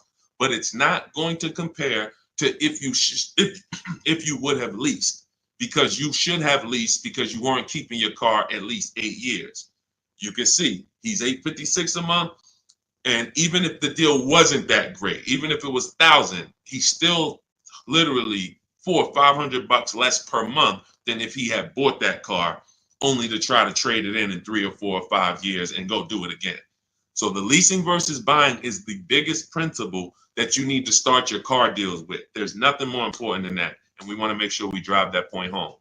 Everything we're talking about is in my new digital book. It's called Cars from Home, 7 Steps to Saving Time, Money, and Avoiding Dealerships. You can get your copy for 75% off. That's part of my welcome offer to you. This is going to have all of my blueprints, step-by-step strategies for leasing, buying, getting below market deals for high mileage drivers. It's all in there if you don't want to try to remember this. And you can get it for 75% off as part of our welcome offer. In my TikTok bio, click the picture of me. My Instagram bio, click the picture of me. Click that website, and the YouTube comments or the Facebook comments. Grab your 75% off, but it's only good for 30 minutes. After that timer hits 0, the price does go back up to $97, which is still incredible. I get it at $97, but $24 is even better. All right, Dolan, shoot the next question up. All right. Cody, how much of a down payment is needed for trade-in with $10,000 negative equity? This is a great question. Depends on what you're buying the next vehicle for and what type of discount you got off the next vehicle. So give you an example. Let's take a dramatic discount like Milligan's discount. She got one of the largest discounts I've ever seen anyone get using our bidding strategies from home. Let me pull it up so that we can now. When you get the larger discount you get, the more money you're able to roll over to that deal without having to put money down. Now, let me give you an example. Why does money down become important or necessary sometimes? The banks have something called loan to value ratios. Loan to value ratios. So the banks may say, based on good credit, we will lend a customer 20% above the value of the vehicle they're buying. So if they're buying a $40,000 vehicle, we will lend that customer up to $8,000 more, which would be 20% of $40,000. Because the value of the vehicle is 40, the loan to value ratio is 120%. We can lend $48,000 on a $40,000 vehicle. So if a person comes in and they want to buy that $40,000 vehicle and they want to finance and add to the loan the taxes and any applicable fees, that might come out to be roughly $44,000. They'll qualify because the bank says you have up to $8,000. Now, let's say they want to bring a small amount of negative equity over to the deal, $4,000. So now they buy it for 40. They get they have $4,000 in fees and taxes, and then they have another $4,000 of negative equity that they add to the transaction. The bank will say you're still at no more than 20% above the value of the vehicle. We can approve this with no money down.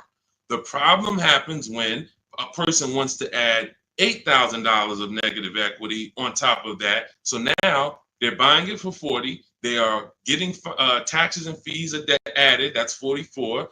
And then they want to slap 8,000 of negative equity on there. That's 52. The bank is going to say, no, we only will approve 20% above the vehicle's value, which is $48,000. So if you could get it down to $48,000, we'll approve it. If not, we can't approve it. The customer has to put the money down to make up the difference. So in that scenario, what you would be asking for would be above the bank's loan to value ratios. This is why I call negative equity the bad credit for people with good credit. This is why I want you to know the cause for most negative equity situations is you don't understand leasing and you're buying your vehicles rather than getting below market leases. You take out 5 and 6 year loans, you don't pay them off, you trade in vehicles, and you should be shopping for below market leases, but you continue to purchase. So you're going to continue to have negative equity in almost every case unless you start putting a lot of money down or start keeping your vehicles longer, paying them off, and then coming back and seeing how much money you could get back out of that, which I also don't recommend. But the last thing, which is very important, especially when you have large amounts of negative equity, is let's say that same $40,000 vehicle, you're using our strategies and you get a $8,000 discount. Or let's take a vehicle. Let's take Milligan's deal. Like I said, in her particular case, she got a $79,000 vehicle for $51,000. This is a Mercedes. It's an electric version. She used our bidding system. She got the biggest discount I've ever seen, and she can put any amount of negative equity on top of this deal because the bank is lending against this vehicle, this Mercedes, based on a $79,000 value. So their loan to value ratios for this vehicle would be 20% above $79,000. So if that's, let's say $80,000, 10% would be $8,000. So you're talking about $16,000 that they would lend above the $79,000. So they're looking and saying, wow, if this is a $79,000 vehicle, they don't care about what the woman bought it for. They don't know that. All they know is when the loan paperwork comes in, we're asking for less than what the loan to value threshold show. And they have other people that go and they pay list price. They go in, they have no strategies, and they just go in and say, all right, it costs $79,000, I'll take it, not realizing that, okay, I didn't negotiate. I overpaid by almost $27,000. That's the market value for this particular vehicle, but the bank doesn't care. The bank just wants to know that when the loan comes in, it's under 86 or $87,000, and they're going to approve it. So the bigger discount you get, the more room you have to move negative equity over, and that's what you want to understand. If I had a large amount of negative equity, I would be choosing several vehicles, using our bidding strategies from home. If you want to do it your way, at least calling around, talking to managers, getting multiple offers. You want to talk to salesmen and managers, you can do that. But once you get the discount, any amount of negative equity that you bring over would now go on top of your selling price. So if you got a $10,000 discount, then you brought $5,000 of negative equity over, you would be well below the bank's loan to value threshold. So it's based off of how much negative equity you have, and then it's connected to how much discount you're going to get off the value of the vehicle, which is what the banks actually base the loan to value approvals on. And if you can do that, you don't need a trade, you don't need a down payment. And I hope that's clear. If you rewatch this, rewatch this segment, it'll be clear to you. If most people understood that and the cost for negative equity, we have a lot better world. Deals. Negative equity is the one thing besides super bad credit where you can walk in with an 800 score. You're not leaving with a car, depending on what your situation is and what car you're trying to get and how much they're charging you for it. You are not leaving with a car.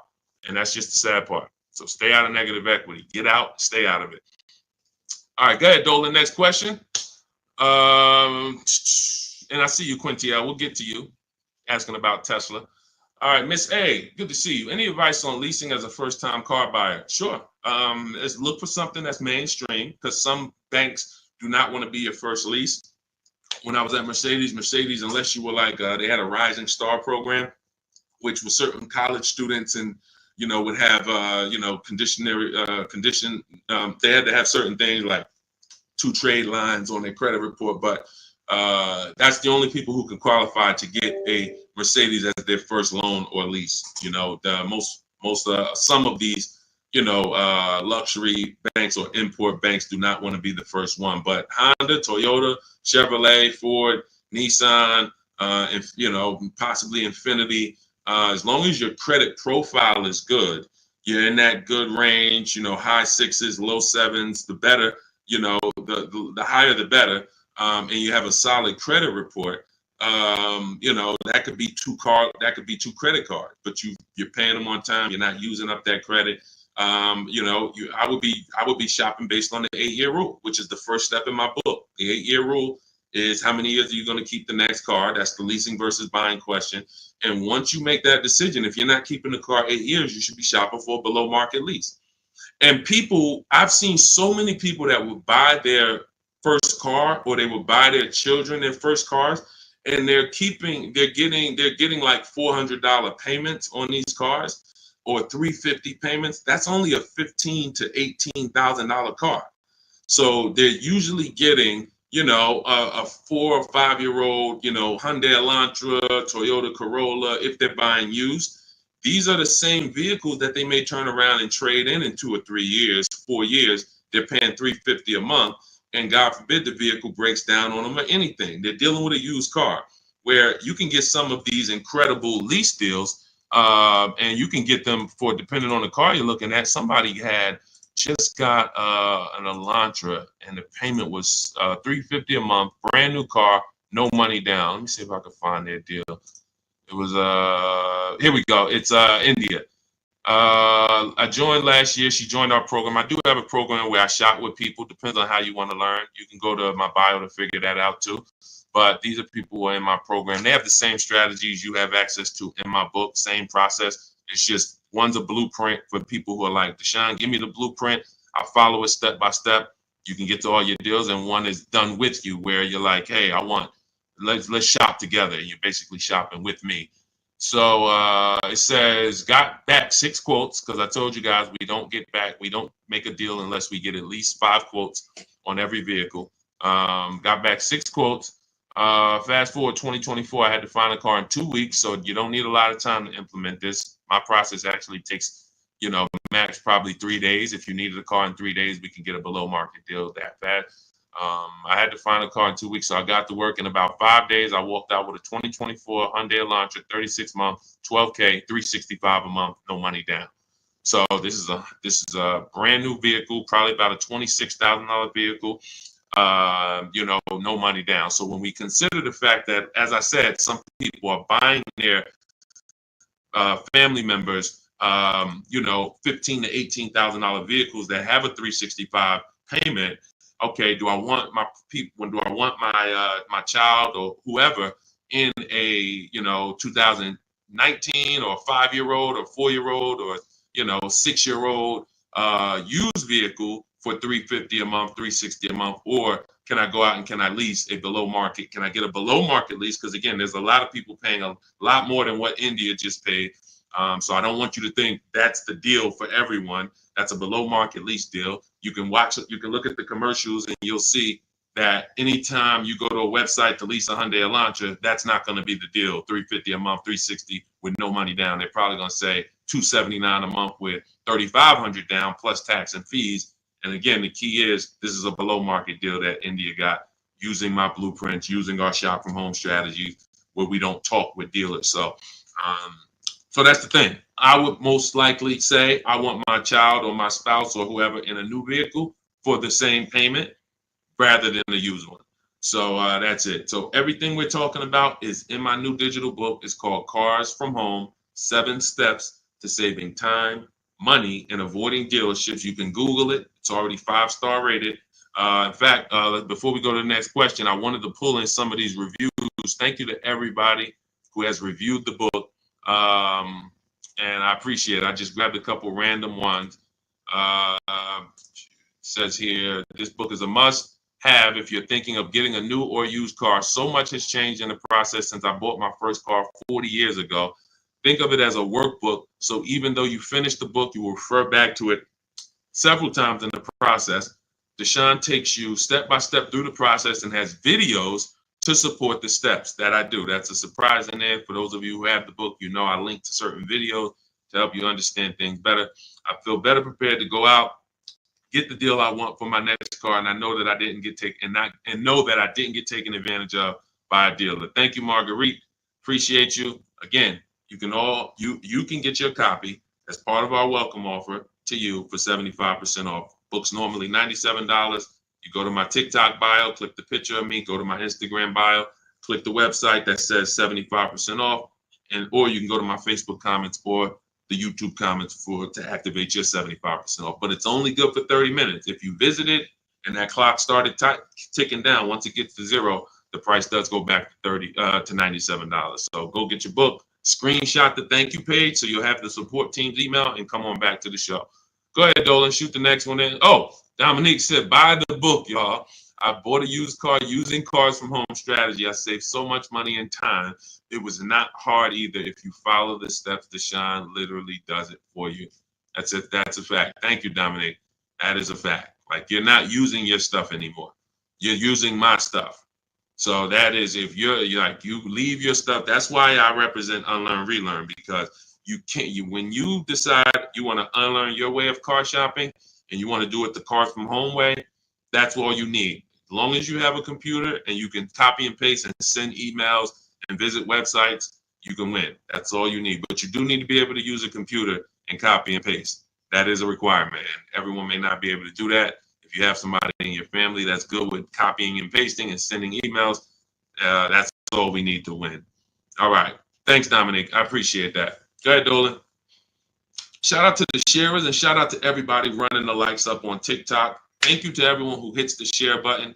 Whenever you hit the share, tag your best friend, tag one friend in, because they may be car shopping this weekend. Right now, they might be going to a dealership later, and you have no idea. Most people are overpaying by thousands. There's only 3 prices you can pay with cars. Market value, that's what everyone pays. Above market value is what the worst negotiators pay. And below market value is reserved for people who are putting dealers against each other. Negotiators can get market value for negotiators. So even if you're a great negotiator like I am, obviously I was a great negotiator selling cars for 14 years, but even if I was a great negotiator, I'm still going to get market value, because the only way I could guarantee below market value is by looking at multiple options, the same way you buy a TV. You go buy a TV, you're looking at multiple TVs, Walmart.com, Amazon.com, all these different sellers from Amazon, Best Buy. So that's the only way you can guarantee a below market price for your TV, is looking at multiple offers. You could go to Walmart and say, all right, I got a TV, $700. Was it market value? Was it below? Or was it above? You don't know until you look at all the market, and that's what we do. That's what Cars from Home is about. Okay, Alan Carter, 35 years in the car business. Your advice is spot on. Thank you, sir. I appreciate that. Thank you so much. All I want to do is help people find the 20% of car dealers and salesmen who are honest, who want to compete, who want to take care of their customers. That's the 20%. But 80%, we have proven that, working with hundreds of people personally, thousands around the country, we've proven that you must get 5 offers on every car, because 80% are going to be overpriced.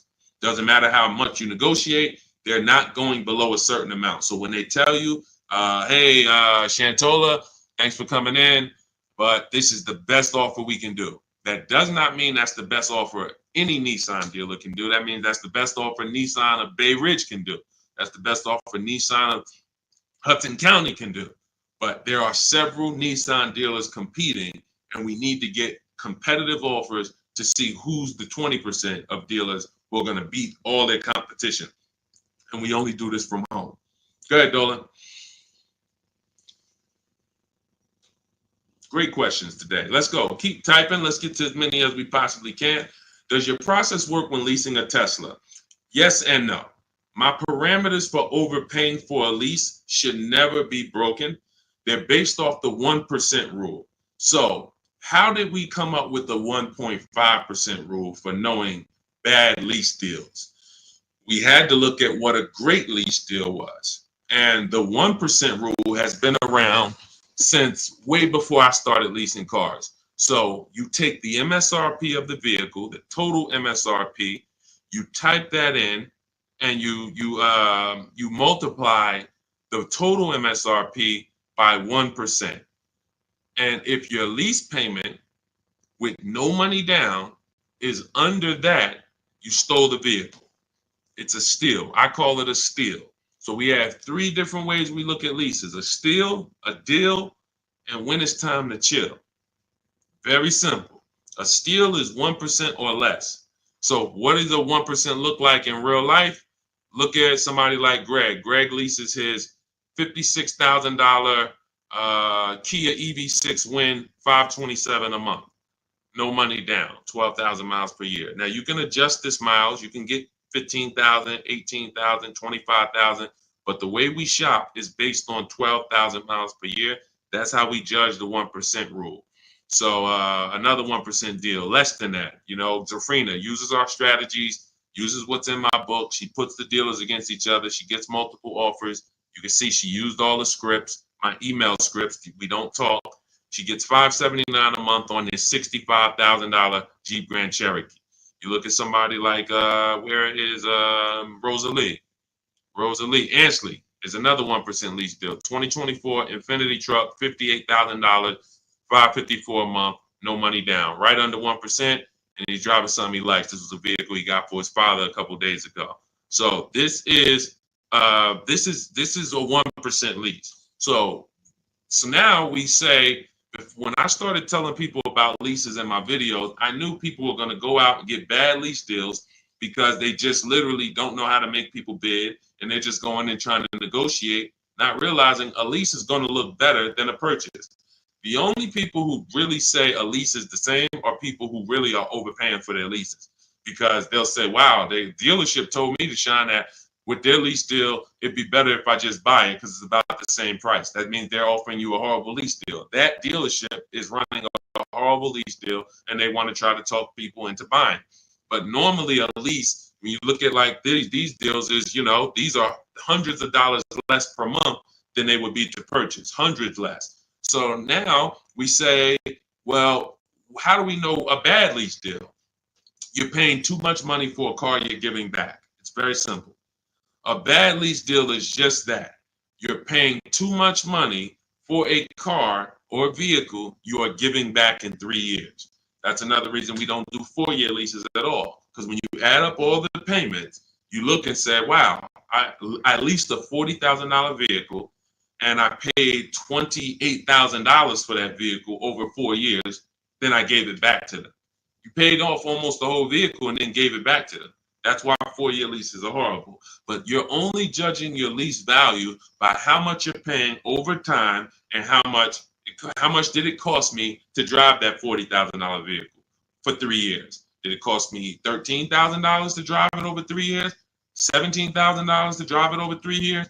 $20,000 to drive it over 3 years? What did it cost me? And that's what the 1% rule is basing it off of. If you're looking at a $40,000 vehicle, you get a payment of $400 per month. It costs you 400 times 36, cost you $14,000 to drive a $40,000 vehicle over 3 years. That's much less than the normal depreciation of that vehicle.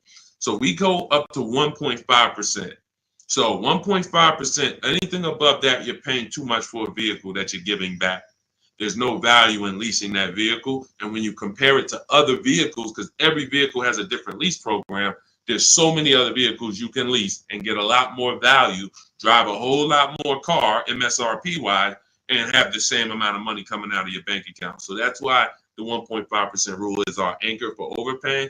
And even though Tesla does not negotiate, Quintiel, because this is all to answer your question, Tesla does not negotiate. You order your car, they have a one price system. When you do your lease for 12,000 miles per year, no money, just giving them first month's payment. You divide that into the MSRP of the Tesla. Is it under 1.5? So I don't care that Tesla. So Tesla doesn't allow us to make dealers bid against each other because every Tesla is going to be the same price from California to New Zealand to New Hampshire to Connecticut. They're the same price. So what we have to say is the lease program good that Tesla is offering? And if I divide my monthly payment into my MSRP and it's under 1.5, closer to 1 the better, the lower the better. But we need to judge that. That's how we would judge that. So when that's the part of our process that would still be applicable when leasing a Tesla. And if you have a vehicle you're replacing, or when that vehicle is up, our system for selling leases, assessing our equity is still applicable because we don't return a lease without checking equity. This is step 2 in my process. If you have a lease, or if you have ever at any point in your life dropped off a lease to a dealership without checking for equity, type me in the comments. Type me in the comments. If you have returned a lease and you did not assess your equity, and matter of fact, I know there's a lot, you might be like Deshone, I didn't even know you could sell a lease. If you didn't know you could sell a lease, just type a question mark. I didn't even know it was even possible for me to sell a lease, much less turn around and have a process for how I sell it or how I analyze.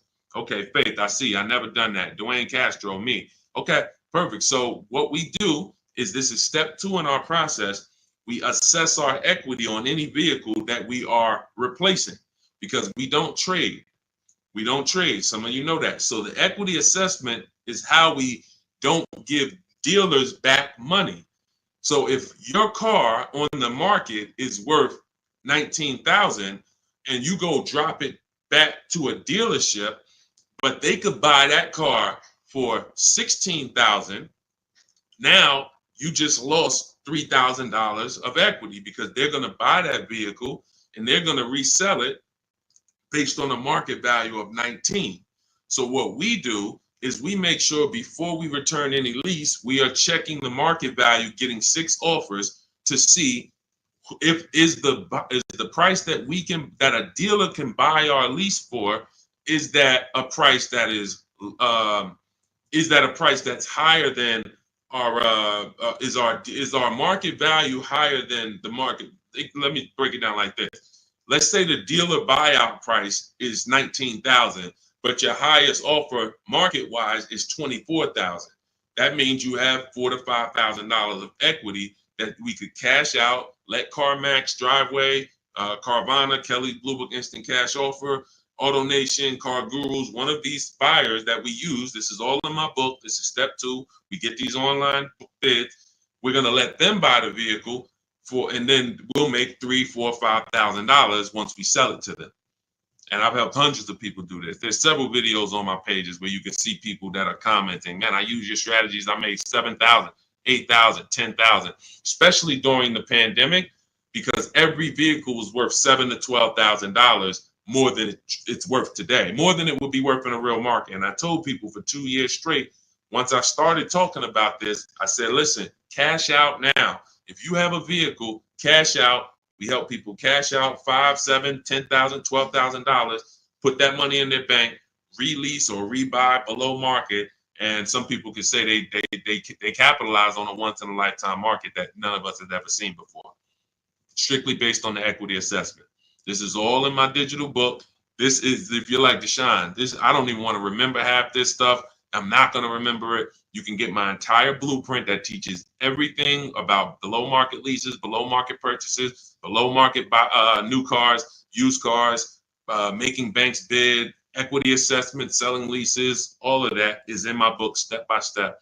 And you can get your copy for 75% off for 30 minutes only. It's my welcome offer to you. I want to give you incentive to get the book now so you can pay less, 75% off. In my TikTok bio, go to that picture of me, go to the Instagram bio, click that link, click the button that says 75% off new book. Get your copy. Make sure you screenshot the thank you page. If you're on YouTube, your 75% off link is in the comments. Facebook, it's in the comments, but it's only for 30 minutes. After that, the price does go back up to $97, which is worth every penny, but $24 is better. So go get your book and then come back to the show. Go ahead, Dolan. Great question so far. Let's keep going. Does this work the same way for Canada? Scott, I'm not sure. I do believe that most would be applicable. I do believe that most. The difference is going to be the websites. So we're using our multiple marketplace strategy for shopping for used cars. We're using 8 marketplaces. Used to be 9, but Vroom went out of business. So we're using Carvana, we're using Carvana, CarMax, Driveway, eBay Motors, Cars.com, CarGurus.com, Carfax.com, and Autotrader.com. Those are 8 marketplaces that we use to shop for our used cars. I don't know if they're the same in Canada. I don't know if they're different. When we're shopping for our new cars, we use what I call, what's in my books, it's in step 5, it's called the 25 to 5 strategy. We're going to reach out to 25 dealers online. It takes us 20 minutes. You're using my email scripts. In 90 minutes, you're going to have quotes back from all of these dealers to be able to get at least 5 to 7 quotes. So out of the 25, you're going to get 5 to 7 quotes. That's why it's called the 25 to 5 strategy. We're going direct to the dealers' websites. So I give you links to the dealers. As long as these dealerships have similar websites set up in Canada, then everything is going to be the same. The scripts, the way they communicate, the things they try to get you to do, come in, can I get you on the phone, put one price here, and then, for a used car, and then hope you come in and charge you more later. All of that, if all of that is the same, which I believe it is, then everything will be applicable in Canada. It's just the websites will be different. But Honda's going to have their own dealers' websites, so that's why I say I believe 90% at least is applicable, and potentially more. All right, great question. Go ahead, Dolan.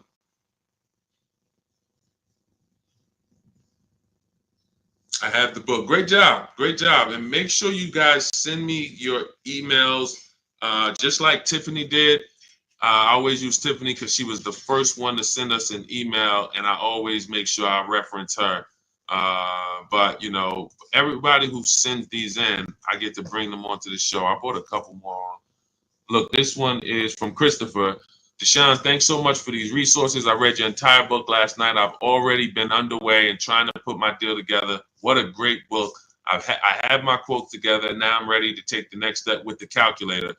I'm a big fan of your channel and your resources. So I have calculators in the book that I invented. We have 5 different custom calculators: perfect budget calculator, lease counter offer calculator, purchase counter offer calculators, true value calculator for when we do used cars.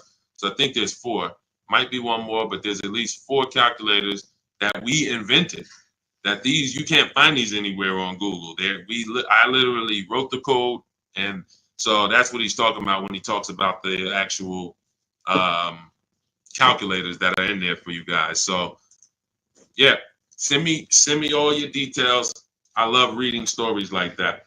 Okay, Stos, what if I have a 600 credit score? How much is that lease deal that they're going to give me going to go up by? It's a great question. So if you are not in a position to lease because you won't qualify for a lower tier approval, a tier 1 approval, which is basically the best offer. Most leases are they're offering the lease based on tier 1 approval, which you don't need to have perfect credit for. That's not a super tier approval. That's not A1. There's tier 1 and then there's tier A1.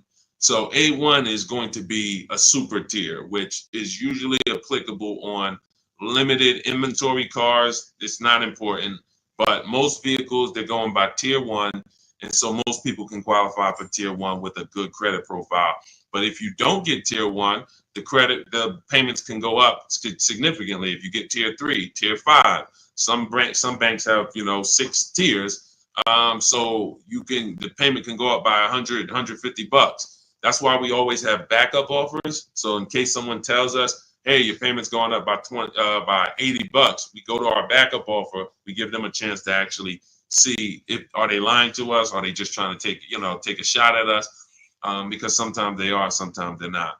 But if I can't qualify for a lease, what I'm doing is buying what I call in my book a smart card. This stands for saving money at the right time. Saving money at the right time. It's not the little smart cards that you may be familiar with.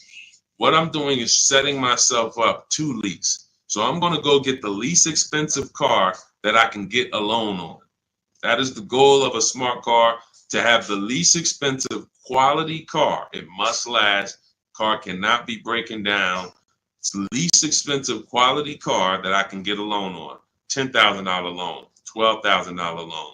So now I'm going to get the smallest car that I can get, maybe like a Hyundai Elantra or something that was like 24, 25,000 new.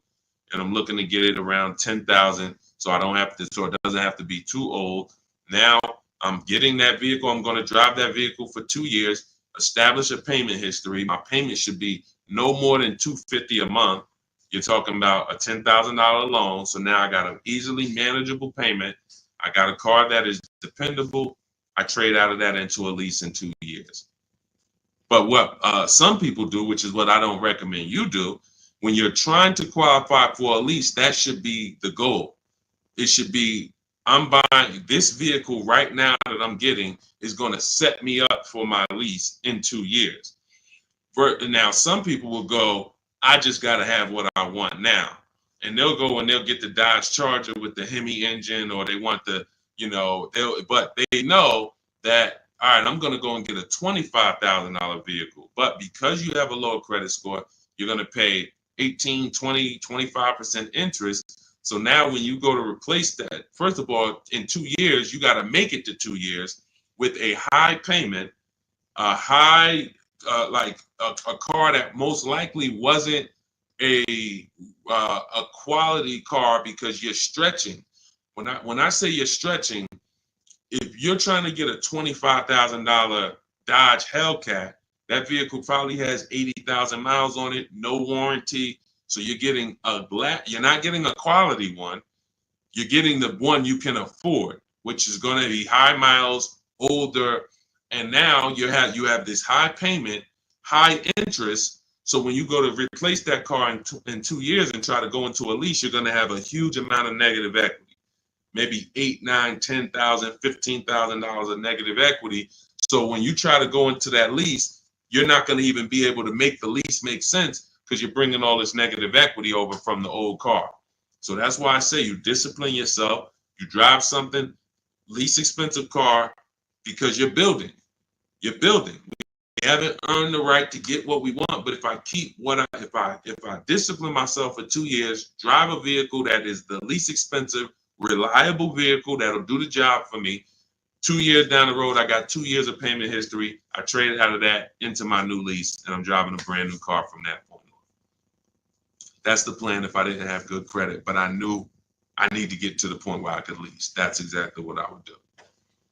All right, great question. Go ahead, Dolan.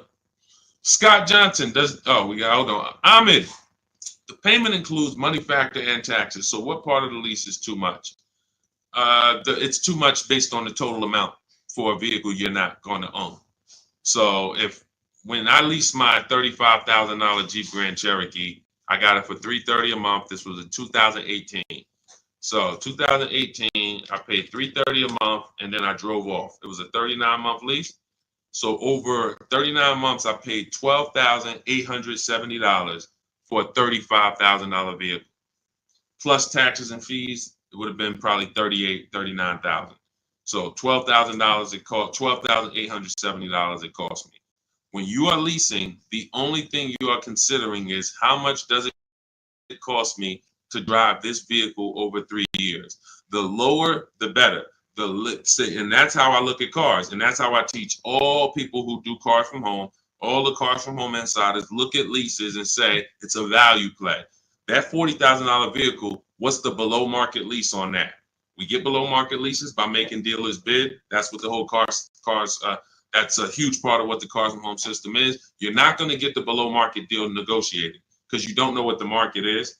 80% of dealers are overpriced. So 4 out of 5 dealers are not going to give you a below market offer. They're going to hold more profit. They'll give you a discount, but they're not going to beat all their competition and give you the biggest discount. That's why we get multiple offers. Once we look at the below market lease, we can determine how much we're paying for this vehicle over a 3-year period. And the lower the better.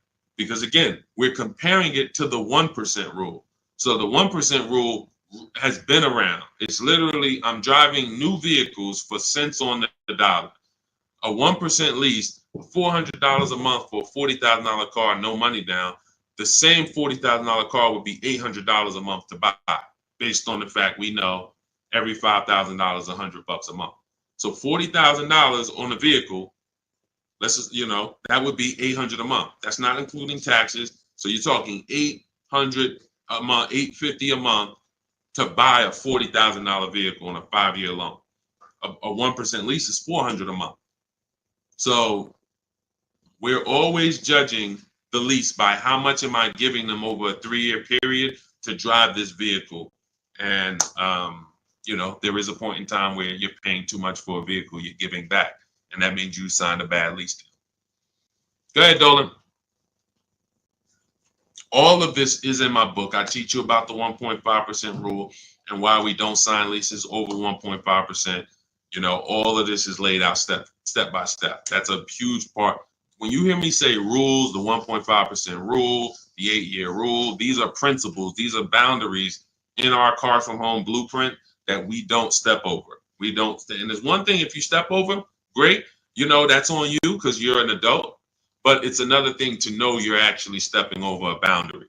And that's what we didn't have in the past. We didn't have boundaries that we knew we were stepping over. When is your loan too long? Well, in real estate, you have boundaries. That's why who would sign up for a 40-year mortgage? Type me. Do I have anybody in here willing to sign up for the 40-year mortgage? Anyone? Anyone willing to sign up? You're a smart person. Anyone? You could get a $600,000 house for the same payment as a $400,000 house potentially. Anybody signing up for a 40-year mortgage? What about a 50-year mortgage? What about a 50-year mortgage? No. Most people know, Deshone, the longest mortgage we're gonna get is a 30-year mortgage.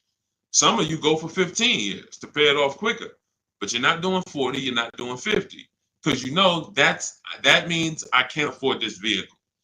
Boundaries. That's industry established boundaries. That means I can't afford this house. If I have to take a 40-year mortgage, 50-year mortgage just to afford it, I can't afford it. That's the same thing we bring. That's one of the boundaries we bring to car buying. We don't do loans longer than 72 months. 6-year loan is the longest loan that we will do on a car. It just leads to problems. Most of the people who've had problems with cars, horrible problem. They still have loans on them, cars breaking down. They should be putting money to the side every year for maintenance, but they can't because they're still making a $500, $400, $800 car payment, and the car is 11 years old. These are issues. These are boundaries that we don't step over. That's why you'll learn in my book, The Rule of 72 and the 10th birthday. 6-year loan is the max. Car should be paid off by the 10th birthday. These are boundaries. That's what we bring. Dion Harvey, would you pay 16 for a Mercedes Benz with 113,000 miles? No, unless you can pay cash for it, you most likely are going to end up in a tough position, and I'll tell you why. If you can pay cash for it, then you can put away money for the maintenance and for the upkeep. When I sold Mercedes, and I sold them for 5 years, the people who I would literally run into that were in tears were people who the service department told, you have a $4,000 repair, plus you need brakes, plus you need an oil change. So oil change on the Mercedes is $200. Brakes could be $2,000. Then you have a repair because you don't have a warranty that could be your navigation system goes out. That could be $3,000. So literally you're looking at $6,000 and you still have a car payment and you still have insurance and you still have gas. So this is something I call the 4 expenses that we take into account. How we're going to acquire the car, insurance, gas, and maintenance and repairs. So these are the 4 expenses. And what gets people with Mercedes, BMWs, Range Rovers, Porsche, anything that's expensive to maintain and repair is nothing when something breaks, nothing costs $100. So it's not that they can't afford it. They can't afford to do that and make their car payment. So that's why I said, if you're going to pay cash for the 16 Mercedes and you've screened down title, history, service records, accident history, and then you've done a market assessment. This is all stuff I teach you to do step by step in my book when we're buying a used car. Then you can pay cash for it. But if you can't pay cash for at this point, 8-year-old car with 113,000 miles on it, then you really can't afford that car. Go ahead, Dolan.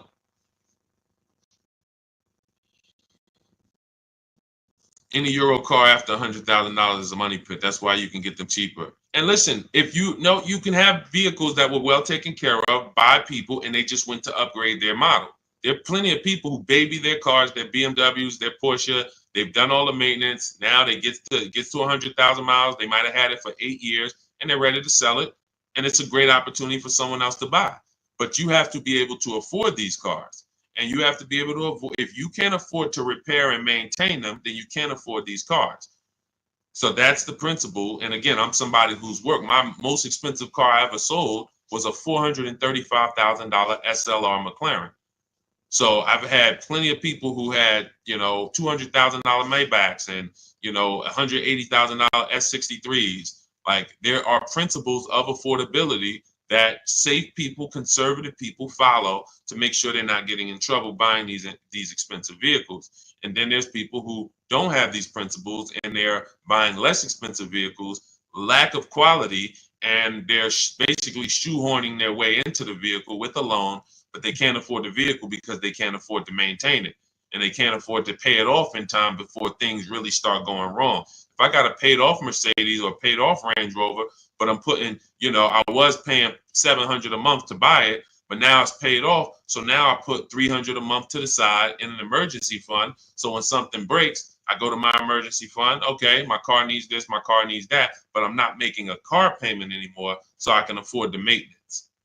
Problem is, when you're making a car payment and things start breaking, that's the problem. That's what we want to stay away from. So, Ron, I have to turn in my 2022 Kia EV 425. Don't want to buy it, but my BIOS 21, worth only 15 right now. So $425 a month on a $41,000 car, good deal. It sounds like it, but we don't know if that was the best deal, and that's the problem. Sounds like it. It's a 1% lease, 425. If you put no money down, and you literally just signed the deal for 425, gave that to them and drove off at 425 a month, then that's close to a 1% lease. And that's but we don't know if that was the best. And I'll give you an example. So Zafrina was shopping for a Jeep Grand Cherokee. She had one coming off lease. She ran her equity assessment just like you. It was no equity in it, so that means she's just going to return it. If there's no equity in the lease, we just return it. When it's done, we start shopping for our lease, just like normal. Once we make our last payment, we get out, we start shopping using our system. Now we get our offers. She gets offers on this Jeep Grand Cherokee Limited, and she said it was about 1.2%, which is a solid deal. I mean, 1.2%. Great value lease. But she said that the dealer who won the bid, who she was about to choose, said that because she was coming out of a 1% lease that I had helped her get going back to 2021, right before the pandemic, maybe 2020. She was coming out of a 1% lease. So she was really trying to get back to a 1% lease, not go up to 1.2. So the dealer said, this other vehicle I have, this electric one, I could get you to 1% on that. So she asked in our group, because this is people who shop with Deshone. If you want to shop with Deshone, if you want to learn, depends on how you learn. Go to my same bio and you'll see buttons that says, see if you qualify, shop with Deshone. But I do work with people who want to actually shop in a different way. Blueprint is for people who like blueprints. If you are a blueprint person, Deshone, give me the blueprint. That is my Cars from Home book.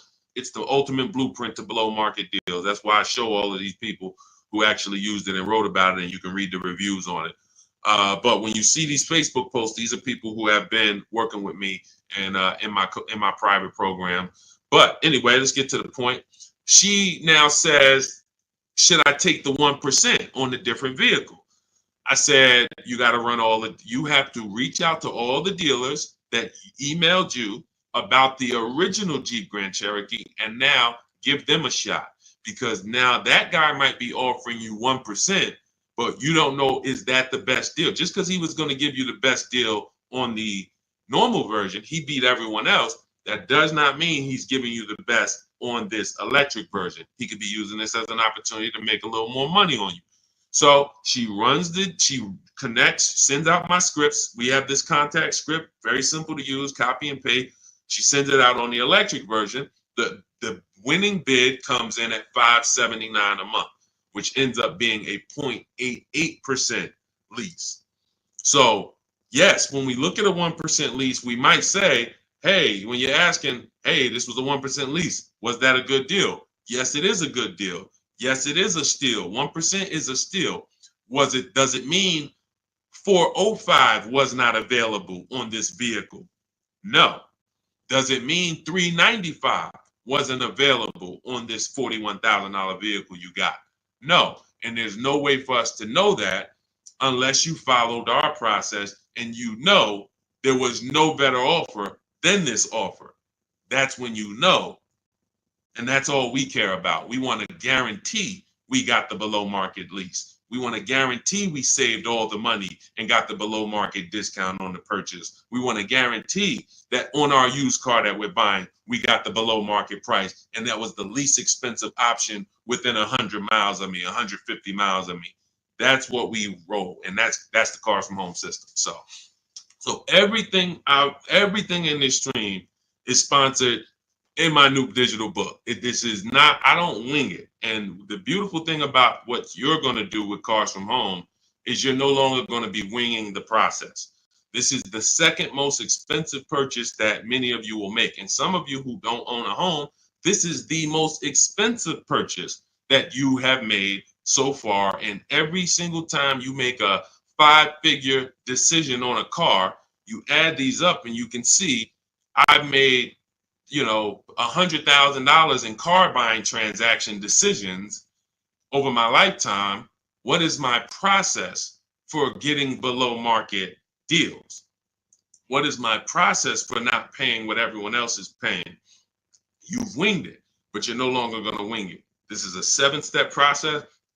In the book, I have links where you can stay right on task. If you're on the lease path, you're not looking at new cars. You're not reading about purchasing used cars. If you're purchasing a used car, you're not using the system on leasing. You're not using the system on new cars. You're on the used car path. That's the way the book is. It's linked and it warps you to the areas so that you can stay on task and not be learning everything about leasing and buying and used cars and new cars and bidding. Or you don't need to learn all that. We just need a path for you that you can follow step by step to get to your below market deal. And that's the way the book is set up. So it's 5 stars. You can get your copy as part of my welcome offer to you for 75% off. It's normally $97, but for 30 minutes only, you get yours for $24. That's 75% off. It'll be in your inbox in 5 minutes, and you'll have everything for the rest of your life to use when it comes to leasing. If your spouse wants to buy, your child wants a used car, you can open this blueprint up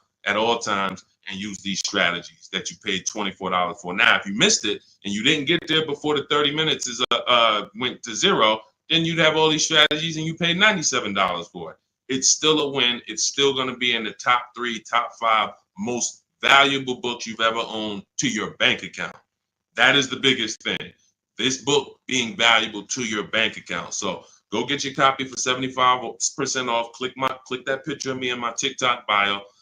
Click that picture of me on Instagram. Go to that website in my bio, and then you'll see the button that says 75% off welcome offer. YouTube, you have a comment in the, you have a comment for your 75% off in the comment section. Same thing on Facebook. Get there, use it. Make sure you send me all of your deals. Email me with your deals. Every time you make a deal, I want to see it. Deshone, look at this deal. My biggest thing is seeing the money you are paying for these cars. I want you to be like all of these people who send their deals in. Look, this is what it's about. I don't want you just getting a car. We'll be excited about the car too, but I want you just as excited about the deal you got, because once you see below market deals and you see how different they are than market value deals, or God forbid above market value, you're going to see that you'll never go back. And then I just want you to send me, I want you to help me see what every below market deal look like. Right now, we know the below market deal on this Mercedes that Milligan got is $27,000 off. That sets the market. So if anybody got the same vehicle that she got, and you didn't get $27,000 off, you overpaid. You know, we know Sean set the market on this on his F-150 Lightning. Some deals are, look, Kimberly set the market on this Maserati Greco that she got earlier this year. She said, look, it was $20,700 off. They gave her sitting at home, getting a bid, a brand new, never before owned. She's the first owner. She got $20,700 off. That's the market value of that vehicle at the time. If somebody got $10,000 off, they paid. That's an average deal. They overpaid by $10,700. So we get to set the market for these vehicles using these shop from home strategies, and that's what I want. I want you empowered. I want you guaranteeing that you save, that no one else paid less than you. And that's the empowerment. You do that right from home, right from your living room. So I will see you all on the next stream. Grab your book. I'll see you inside the book. And God bless you. Let's keep unlearning and relearning.